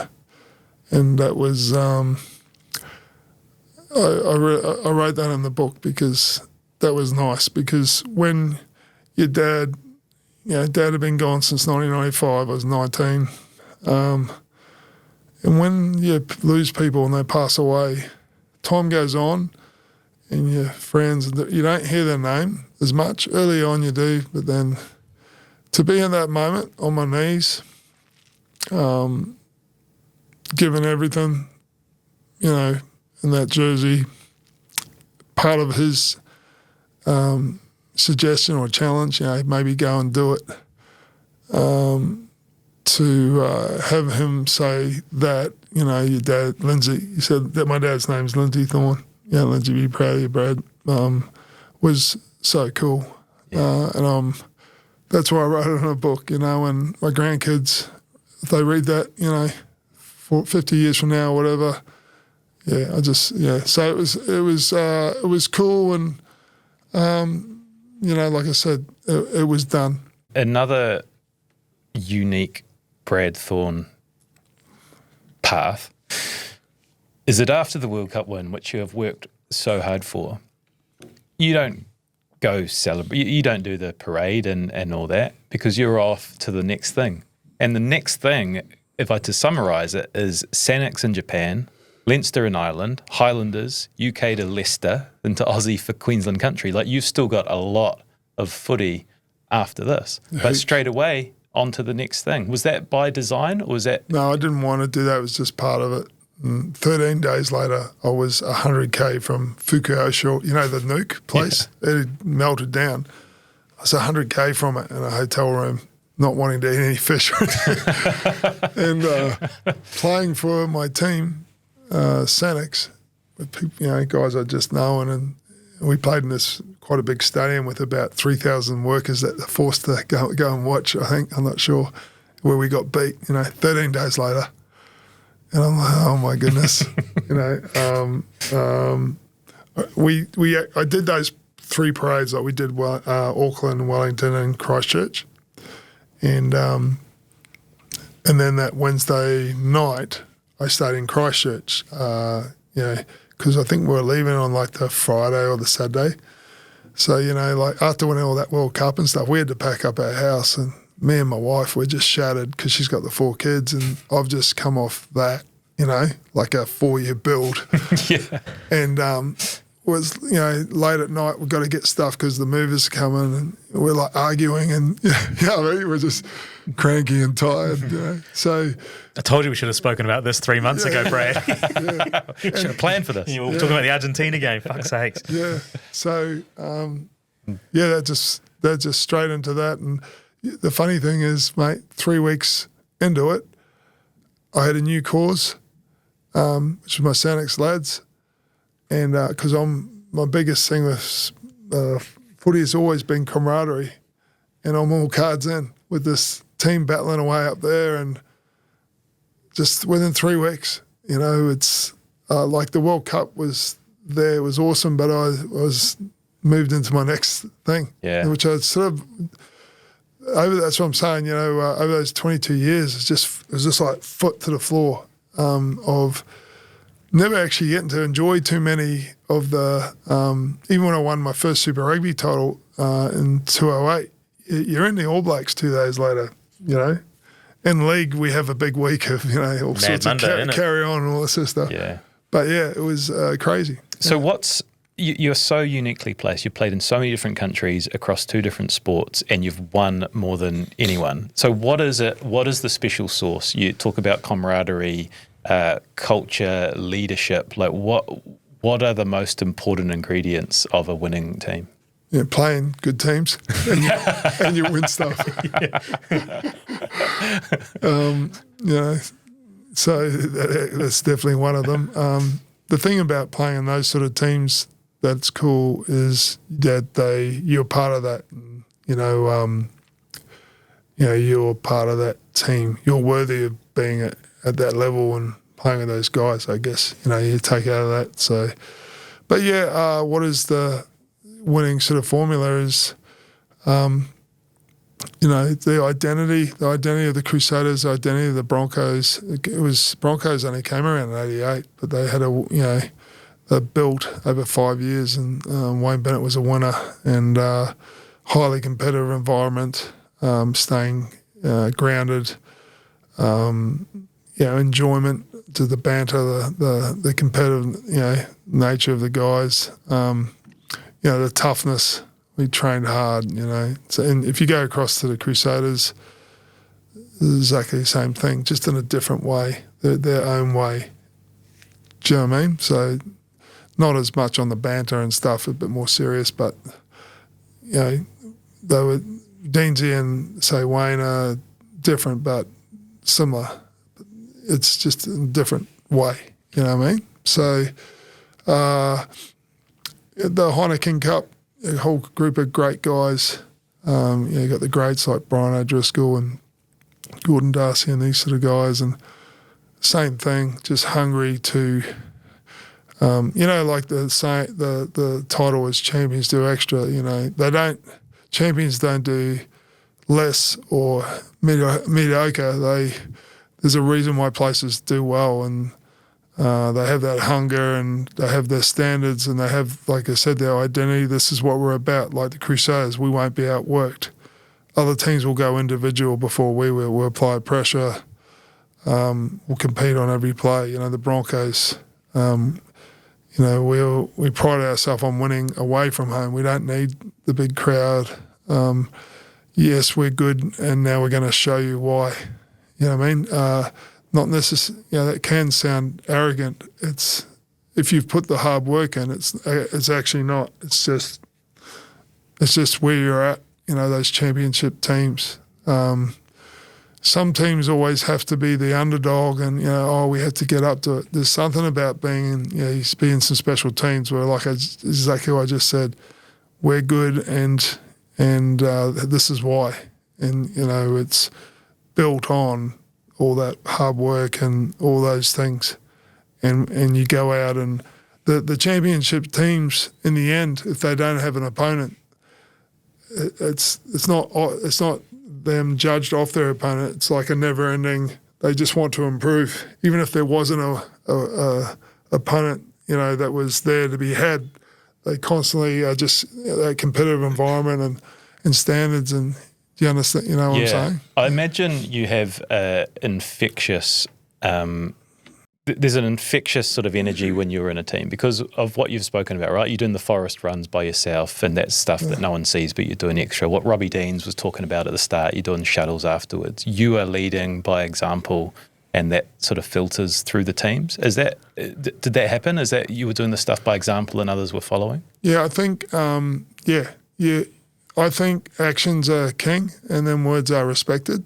Do you know what I mean? So, especially when you go overseas, go over there and just see what they're about before you go gung-ho, saying, we need to do this, we need to do that, we do this in New Zealand. Just see, they got their way of doing things and stuff, and go about your methods and your ways, and,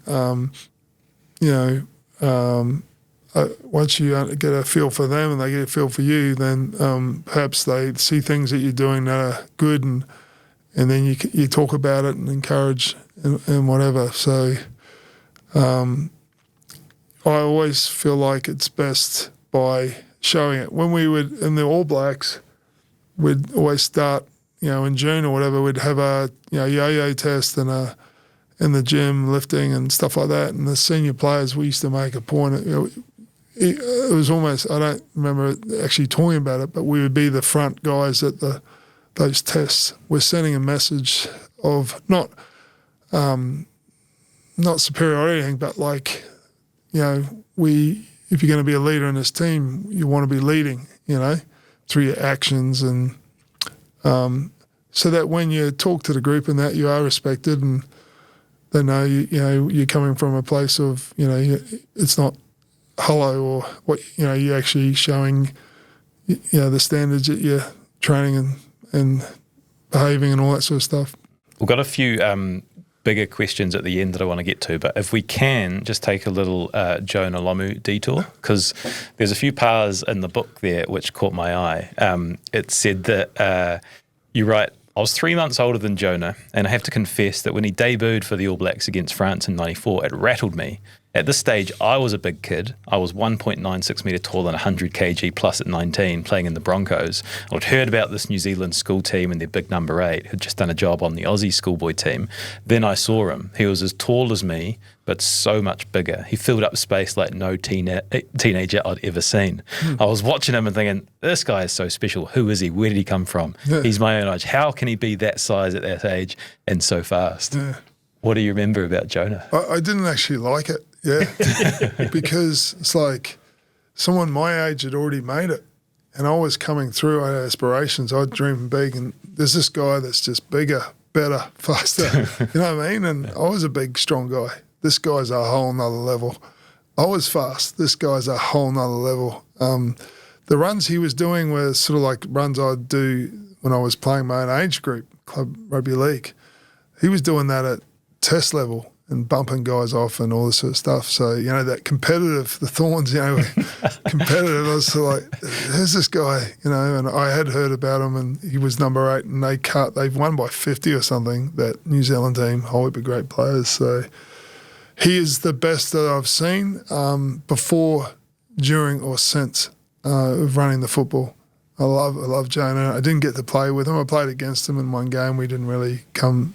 We're in different areas doing stuff, but but that was just the mindset, mate. You know, it's just that competitive, you know, and far out for a guy to what he achieved and what he did with the sickness that he had, and he was still performing, and it was so cool, you know.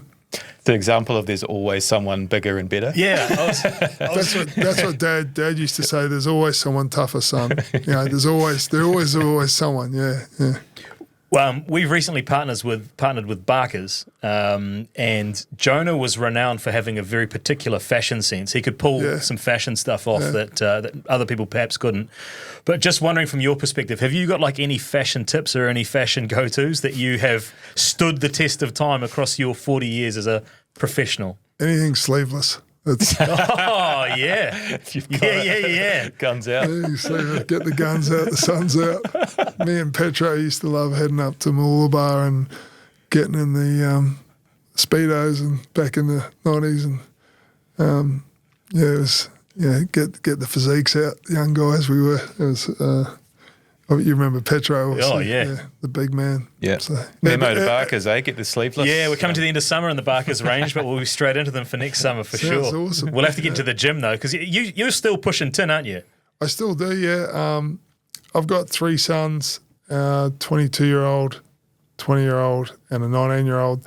So it's sort of like the Discovery Channel. You know the lion, and he gets old, and then the young lions are around, and it gets to a challenge, and then the old. So I've got an older son. He's like a beast. He's about 124 kilo guy. Put some big numbers up in the on the bench press, I've heard. He's a beast, yeah. And so he's like an elephant. He just walks around wherever he wants in the house. He's not even. It's insulting. He's not even.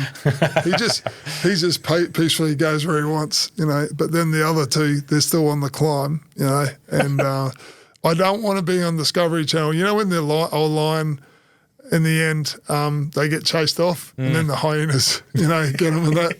I don't want to, I've got to keep holding my own, ready for a wrestle or anything at any time. That can happen any time in the Thorn household. So, yeah. Have you got any parenting tips? Because Shay's a new dad. Yeah. I've got 4. Yours are older than me, so I'm looking for advice.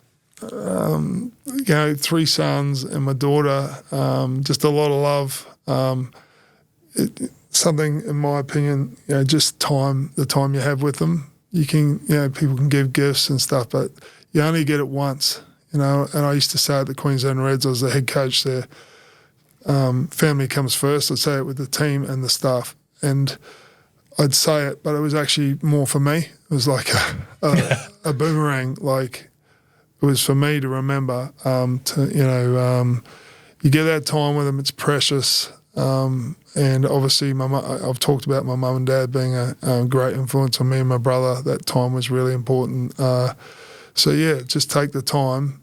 Keep priorities right. Remember that how many times do you hear, if you talk to doctors, what are the last words from people? I wish they spent more time with their family, you know what I mean? So just know that now and just have balance and do really good job with your work and the interests, but that's what's most important to me is those friendships and relationships with your kids, and it's so cool. I don't want to. I'm going to get to the big questions, but I want to skip over your coaching because you finish playing and you get straight into it, and you do 8 years. Was that always the plan? And how? No. And how did you enjoy it? Did you love coaching the way that you loved playing? I've enjoyed it. I still coach now, first 15 and stuff, but yeah, it was there was a job there. I was looking at going to the Reds just for my 40th year. And they didn't have gap on their salary for a certain amount of internationals. So I went to Leicester for a year, but they said there's an opportunity. Sam Cordingley was there. He's a good mate of mine now, from that time, but said there's an opportunity for the under-20s for a forwards coach. Go over to Leicester, do your thing, and then come back and, you could do this. And I thought, surely I can, after 22 years, surely I can coach 17-year-olds and 18-year-olds. Do you know what I mean? So I thought that would be a good job because when you're approaching retirement in footy, it's most footy players like, what are they going to do next? And it's quite a thing. You got a family and youngest family and that. So that was good to, have that. And I thought for a couple of years I'll do that and then I'll network or look around and just work out what I'm going to do with the rest of my life. What happened was I went there and we did pretty well. We were undefeated, the under-20s. And then I took there's a thing called the NRC, do you remember it? It's like an NPC for Australia. But I took over a team that was last for the previous 4 years or whatever, and we won the comp. We're a bunch of young guys.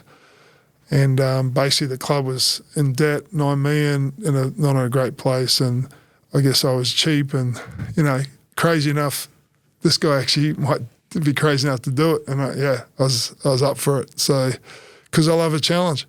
Once again, just like the league to union, I knew it would be tough, but I didn't realise it was probably 10 times as tough as the league to union. It really tested me. And what was so difficult about the head coach role? Just everything involved, managing up, managing down, your staff, your players, managers, media, your academy. You think that, I'm going to be coaching, but a lot of it was, all this up meetings and stressful. Did it build into a lot of stress? Yeah. What do you do about that? The way I deal with stress was I started cycling to work. I used to cycle to work because I would like the exercise, try and keep my weight down. I wasn't playing anymore. What I realised was it was good for my mind, and I'd think about things. The other thing that I worked out on game day, I used to, when you're a player, you have an outlet. You get out there, you throw yourself around, and you get that outlet and there's this good feeling. But, you're sitting there and I don't random rave in the box. I'm sitting there, I'm trying to show composure. The boys look at the camera, I'm composed. The kids at home are looking, I'm not carrying on and stuff. But what I worked out was on game day I'd do a gym session in the morning, and that would give me that release. Put on my tunes. I got some. What's on the playlist? I like a bit of. So I'm part Bogan. So I love my Metallica, Guns N' Roses. But I also like a bit of gospel music. Funny. that contrast. Those memes where you go it's got the guy in the gym, and then it's like what they're listening to on their headphones. It's it's funny. It's funny if you heard what I listen to, because Sweet Child of Mine's pumping, and I'm got some sort of song. How great thou art, or something like that. So funny. I'm a funny dude. So. But is there an element of not being able to control some of the controllables when you're a coach and your team goes out to play?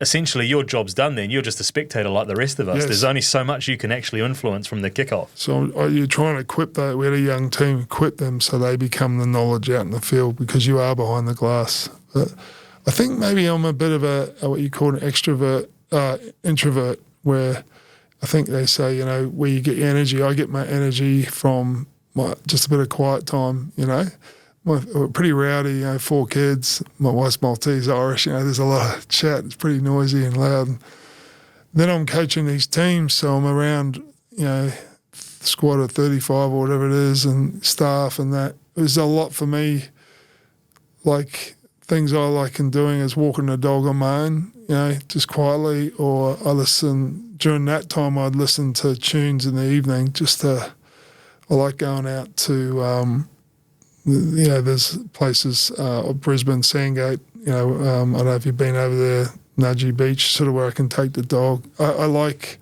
the cycling. I'm on my own space. In the gym, I like being there. I can just think. I just need that time to absorb or just deal with just everything going on. That was a challenge, because you sort of got your players and that, and a lot of them, you're sort of mentoring them, and sometimes you got guys in tears, something's going with the family or all these sort of stuff. And then I've got my kids who are in their prime years.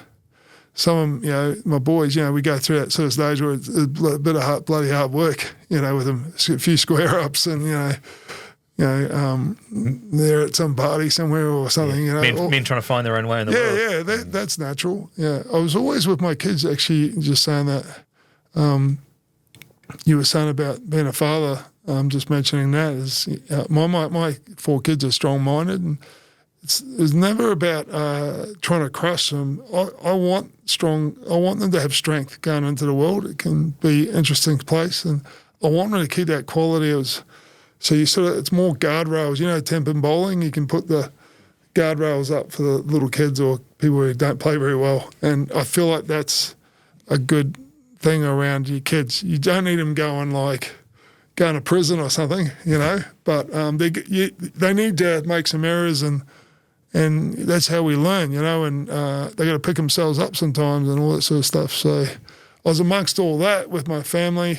We're renovating a house. My mum has Alzheimer's. She was living with us and all that stuff. And I've got the Reds going on, where I'm just around all these people. And there's, it's a hard sort of road there. We're trying to build something. So it was a heck of a experience. Good to have the last couple of years has sort of toned down a little bit. Is there a world where you return to high level coaching? Yeah, there is, but my daughter has her last year of high school, so then they'll all be out. That was the big thing around us coming back. I would have played a couple more years in Europe. I reckon I could have played till maybe 42. 50.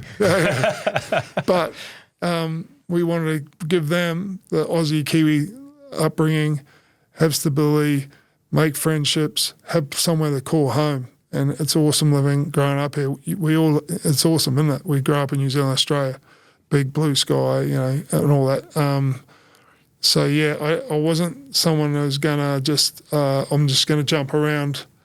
My daughter's finishing school this year, and it's getting more to a space where I could look at something, overseas or something. I don't know. We'll see. Do you play social sport? I don't, and I've thought about that because I need an outlet. I think it's just the gym. I use that and Start knocking people out again, eh? yeah. I you know, like the Suns. There's a lot of testosterone. There's a lot of wrestling. There's a lot of flexing in the mirror of the boys, mate. You'd see my 3 lads. You wouldn't even be surprised. They're full of beans and there's banter. And Are you coming over the top with the gun show from the old man? Or? Mate, I've still got a bit of game, but you know, yeah, it's just so much fun, and they're sort of past that. You know, you have that little crunch time around 15, 16, you know, and then you know it gets to a pretty cool space, and I love them dearly. And, you know, we're a very tight family. We'll be right back after this short break. That lines up quite nicely with the first of my, we call them big questions. What do you want your kids to learn from how you lived your life? Number one importance to me would be, I'd hope my example, my faith is number one. So, yeah, I'd hope that they would, you know, have trust in the Lord and Saviour as well. They all, you know, that's own decisions. I like to, you know, think that they can see a bit of, you know, have a bit of fun in life, not take it too seriously. We have a lot of banter, a lot of, you know, and I think they've seen that, and you know, and I guess applying themselves to what they do, like.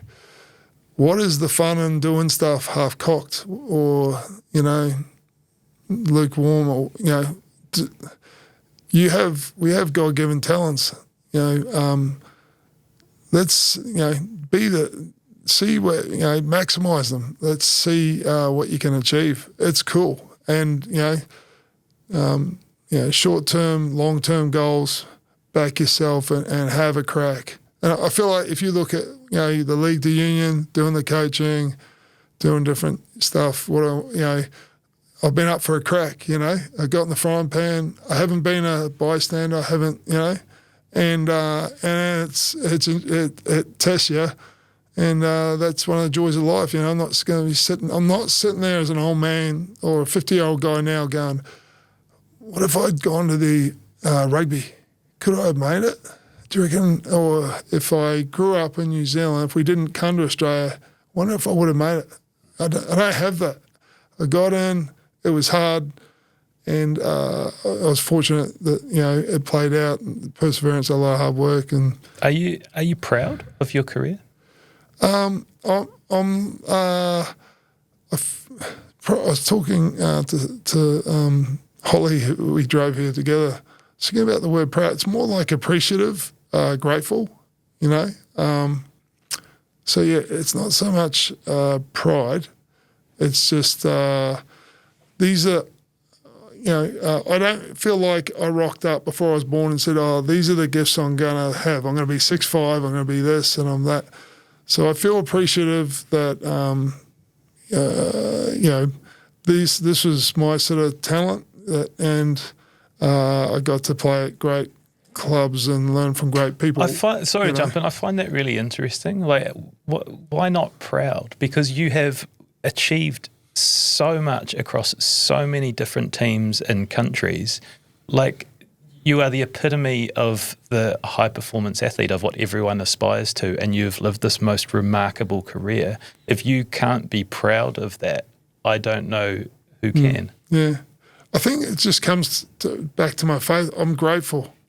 I'm just grateful, you know. I feel that you know, God's given me my purpose of different. You know, I met my wife, the kids, different things, and I learned to apply myself, and you know, I worked hard and all that stuff. But it's just not a word that it's not one of my words. I guess maybe that's what it is. I don't know. Maybe I'm saying the same thing, but it's different. You know, in a different way.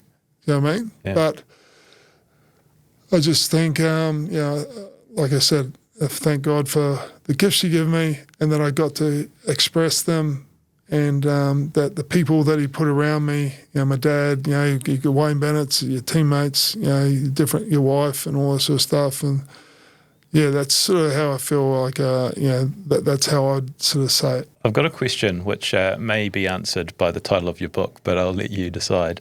If you had to sum up your whole career with a rule, what is it? Oh, man. So my whole career, the rule. Maybe I go back to, I'll leave that one because it's too obvious, but the reward for effort, that was the school motto, the primary school I went to, and Dad was on the side of one of the school buildings, reward for effort. And he said that if you applied that to your life, son, I was only like 9-year-old or something, you'll do well in life. And it was, he said the greater the effort, the greater the reward. And I definitely applied, a lot of effort. And it was such, you got to get some rewards. So I think that's a good one, Yeah. Yeah, it's good. Champions do extra, but what does extra look like to you now off the field? What does it look like to me now? I guess, I'm coaching first 15. I'm a forwards coach. I've got a good mate down there, Dan Leo. He's a Samoan, ex-Samoan international, great man. You just, you do things well, and I like doing more than what's been asked of me, So, as a coach or something, you spend extra time with, say, guys when you could just head off, or you go in on days when not necessarily needed, or I guess that sort of thing, It was easier when you're a player because you're doing, you're working out or you're doing these sort of things. As a coach, sometimes you got to be careful because you get too absorbed at it. Champions do extra can be the importance of having balance and spending time with your wife and your kids as well. Give them the extra time. You know what I mean? So someone would go, oh, you're not doing extra. Actually, I am of what's most important, which is my wife and my, 4 kids. So, it's, I guess, now that the playing career is over and I'm just doing other things, you're still applying that sort of mindset. It's just differently, the effort you put in and the time you take to chat to a kid or whatever, where you could just bail or whatever. So, maybe, is that a okay answer? I love that. I love that perspective flip to giving extra to your family. Like, what an interesting way to approach that, because quite often we think so much about giving it extra externally. But so easy to get into that. And like I said before, I wasn't kidding when I said that to the squad, when I said that to the staff. It was for me before.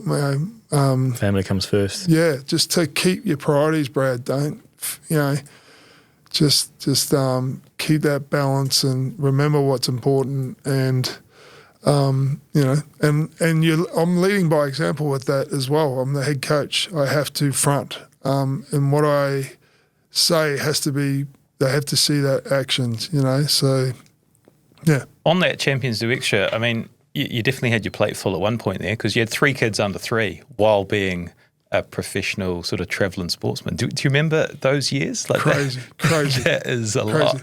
I was called the poo man because my wife's got a real strong, she battles with smells and that. I'm like okay with it. So because the first son was born, the second one was my wife was breastfeeding and that, and we thought, that you don't get pregnant. Guess what? You can. Boom, 5 months later. So that's how it happened. 14 months later, and then 19 months later, the third son. And I was sort of like, okay. And then I'm glad you explained that, because I wasn't sure how that could be possible. Yeah. Well done. It was good times. It's superhuman, honestly. Yeah. Should have added that to the list of accomplishments, actually. Yeah. But yes, they were hectic, and it was crazy. And we took them all around the world. I would talk to the Japan team, Leinster, is your family coming? Yeah. Where I go, after the All Blacks, I'm not going to be away from them again. You know, I've done that. There was, you know, you're away 4.5 months in a year. When I came home after the World Cup, I remember reaching for my daughter, who was Neva. She was like 1.5 or 2 years old, and she pulled away from me. I've been away all this time. She didn't feel, you know, that really hurt. And yeah, just to have them around, and it's been hectic. It's been like foot to the floor. Like I said, now they're early 20s. I used to say about my 3 sons, one brain between them. But like, coming from me, what do you expect? You're all good characters. You guys would really enjoy them. And all your kids are looking to pursue different activities, right? I think Brandon's looking at footy. You got a boy in the army. One's in the military. One's looking at going in as well. My second son, he's already married at 19, high school sweetheart, lovely girl. And my daughter, like I said, last year, high school. So they got their things going on, and you know, it's just great being part of their life. And yeah, it's just such a rewarding. You've got 4 children of your own. You've just had a little one. Like, it's so special, and you're tired, and you have you're cranky, and you know, throughout the period of time, and they have their different stages and all this sort of stuff. It's just that special journey, and I just love it. I love that bond, and it's cool because when Dad left, we would have started to become, I was 19, we started to become mates, sort of. He'd almost been my dad, but I've seen father and sons. I used to go to the All Blacks after games. Some of the dads used to hang around. I'd go to the team room. I didn't used to go out or anything, but you'd be at 3 a.m. looking at the ceiling, you know, because you're all hyped up. So I'd just go to the team room, and some of the players' dads would be there, and the coaches and that. And I used to enjoy hanging out with them, and in a way, you know, it's just, obviously my dad's not there, but, you know, just enjoying talking, you know, Richie's dad and Hori's dad and all these different guys. And I'd like to, continue being a dad to my sons and my daughter, but it's already happening where there's like that friendship, you know, that because they're young men now, and you know, you can talk about things, you know, that I didn't. So I wished I sort of got to talk about, you know. And I hope, you know, I was at my son's wedding. My dad wasn't there for that, you know, so. Yeah, it's a really, the whole way through from a 2-month-old to the, you know, girls being 9 and, you know, 7 to young adults, it's an awesome journey. The last one for me is, you know, you're nearly an empty nester, they're nearly all out, and you're saying that you might get back into coaching, or you want to. Do you have things that you still want to achieve with your career? Like, are you the sort of guy that looks ahead and sort of has goals of a 5-year, 10-year plan, or how do you think about the future?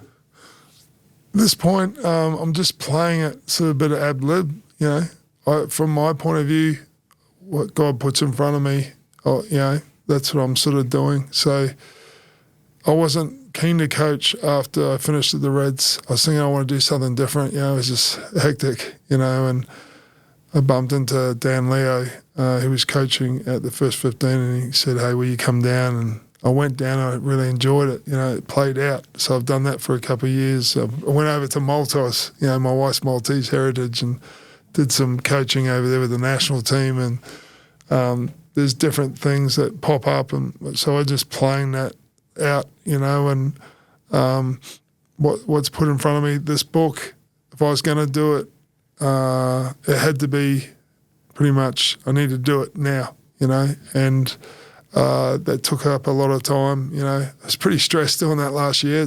But for me, it was a big sort of thing to talk pretty personally and put it together, and you're presenting it to the public, but it's a unique experience. So, yeah, I'm just, what gets put in front of me, you know, I know that there's going to be continued purpose. And so, yeah, I look forward to that. Has there ever been a player that has won? Sorry, has there ever been a coach that has won the World Cup as a player and then coached a World Cup winning team? I don't know, guys. Do you guys know? I don't know. Would Wayne Smith, was he in that 87 team? Nah, I'm sort of just planting a seed as to an idea of what might be next on the... Add to the CV. Once you get that tunnel vision, get that locked in. No. Want to be overqualified if I was to do that job, definitely. I've got a bit of an outro. Gilbert Anoka has become a close friend of the show. We often go to him for just some words on characters to help sum us up. So we asked him to describe you. And he said, Brad is right up there with one of the finest players and men I've had the privilege to work alongside. Wow. He's a man of faith, family and footy, and he lived those priorities every day. Nothing about Brad was accidental. He worked relentlessly to get the very best out of himself, and he had enormous respect for the hard work that high performance demands. He didn't suffer fools, but that came from his honesty and his standards, not ego. He valued effort, humility, and doing your job. As his career progressed, we grew closer. At times, I would lean on Brad to help reinforce key messages within the group because his mana was so strong. When Brad spoke, people listened. Not because he spoke often, but because when he did, it mattered. His authenticity meant players trusted him. That deep, raspy voice carries real presence, especially when he was in game mode.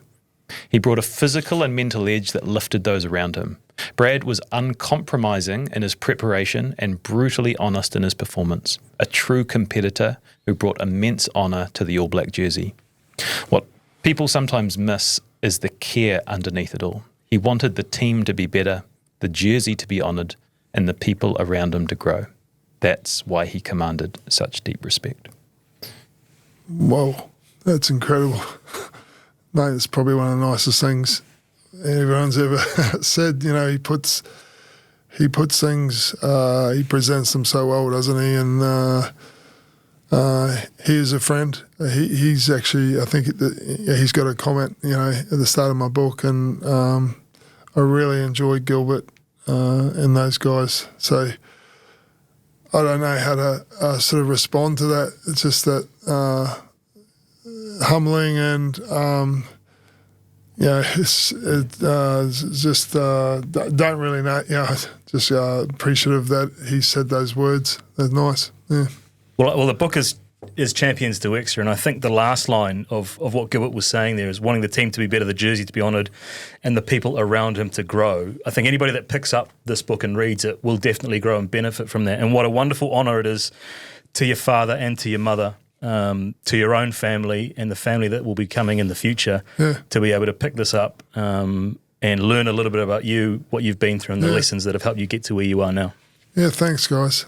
It's been awesome. Really enjoyed having a chat with you guys and taking the time to have me on. So appreciate it, and thanks for your kind words. Cheers, Brad. Loved it.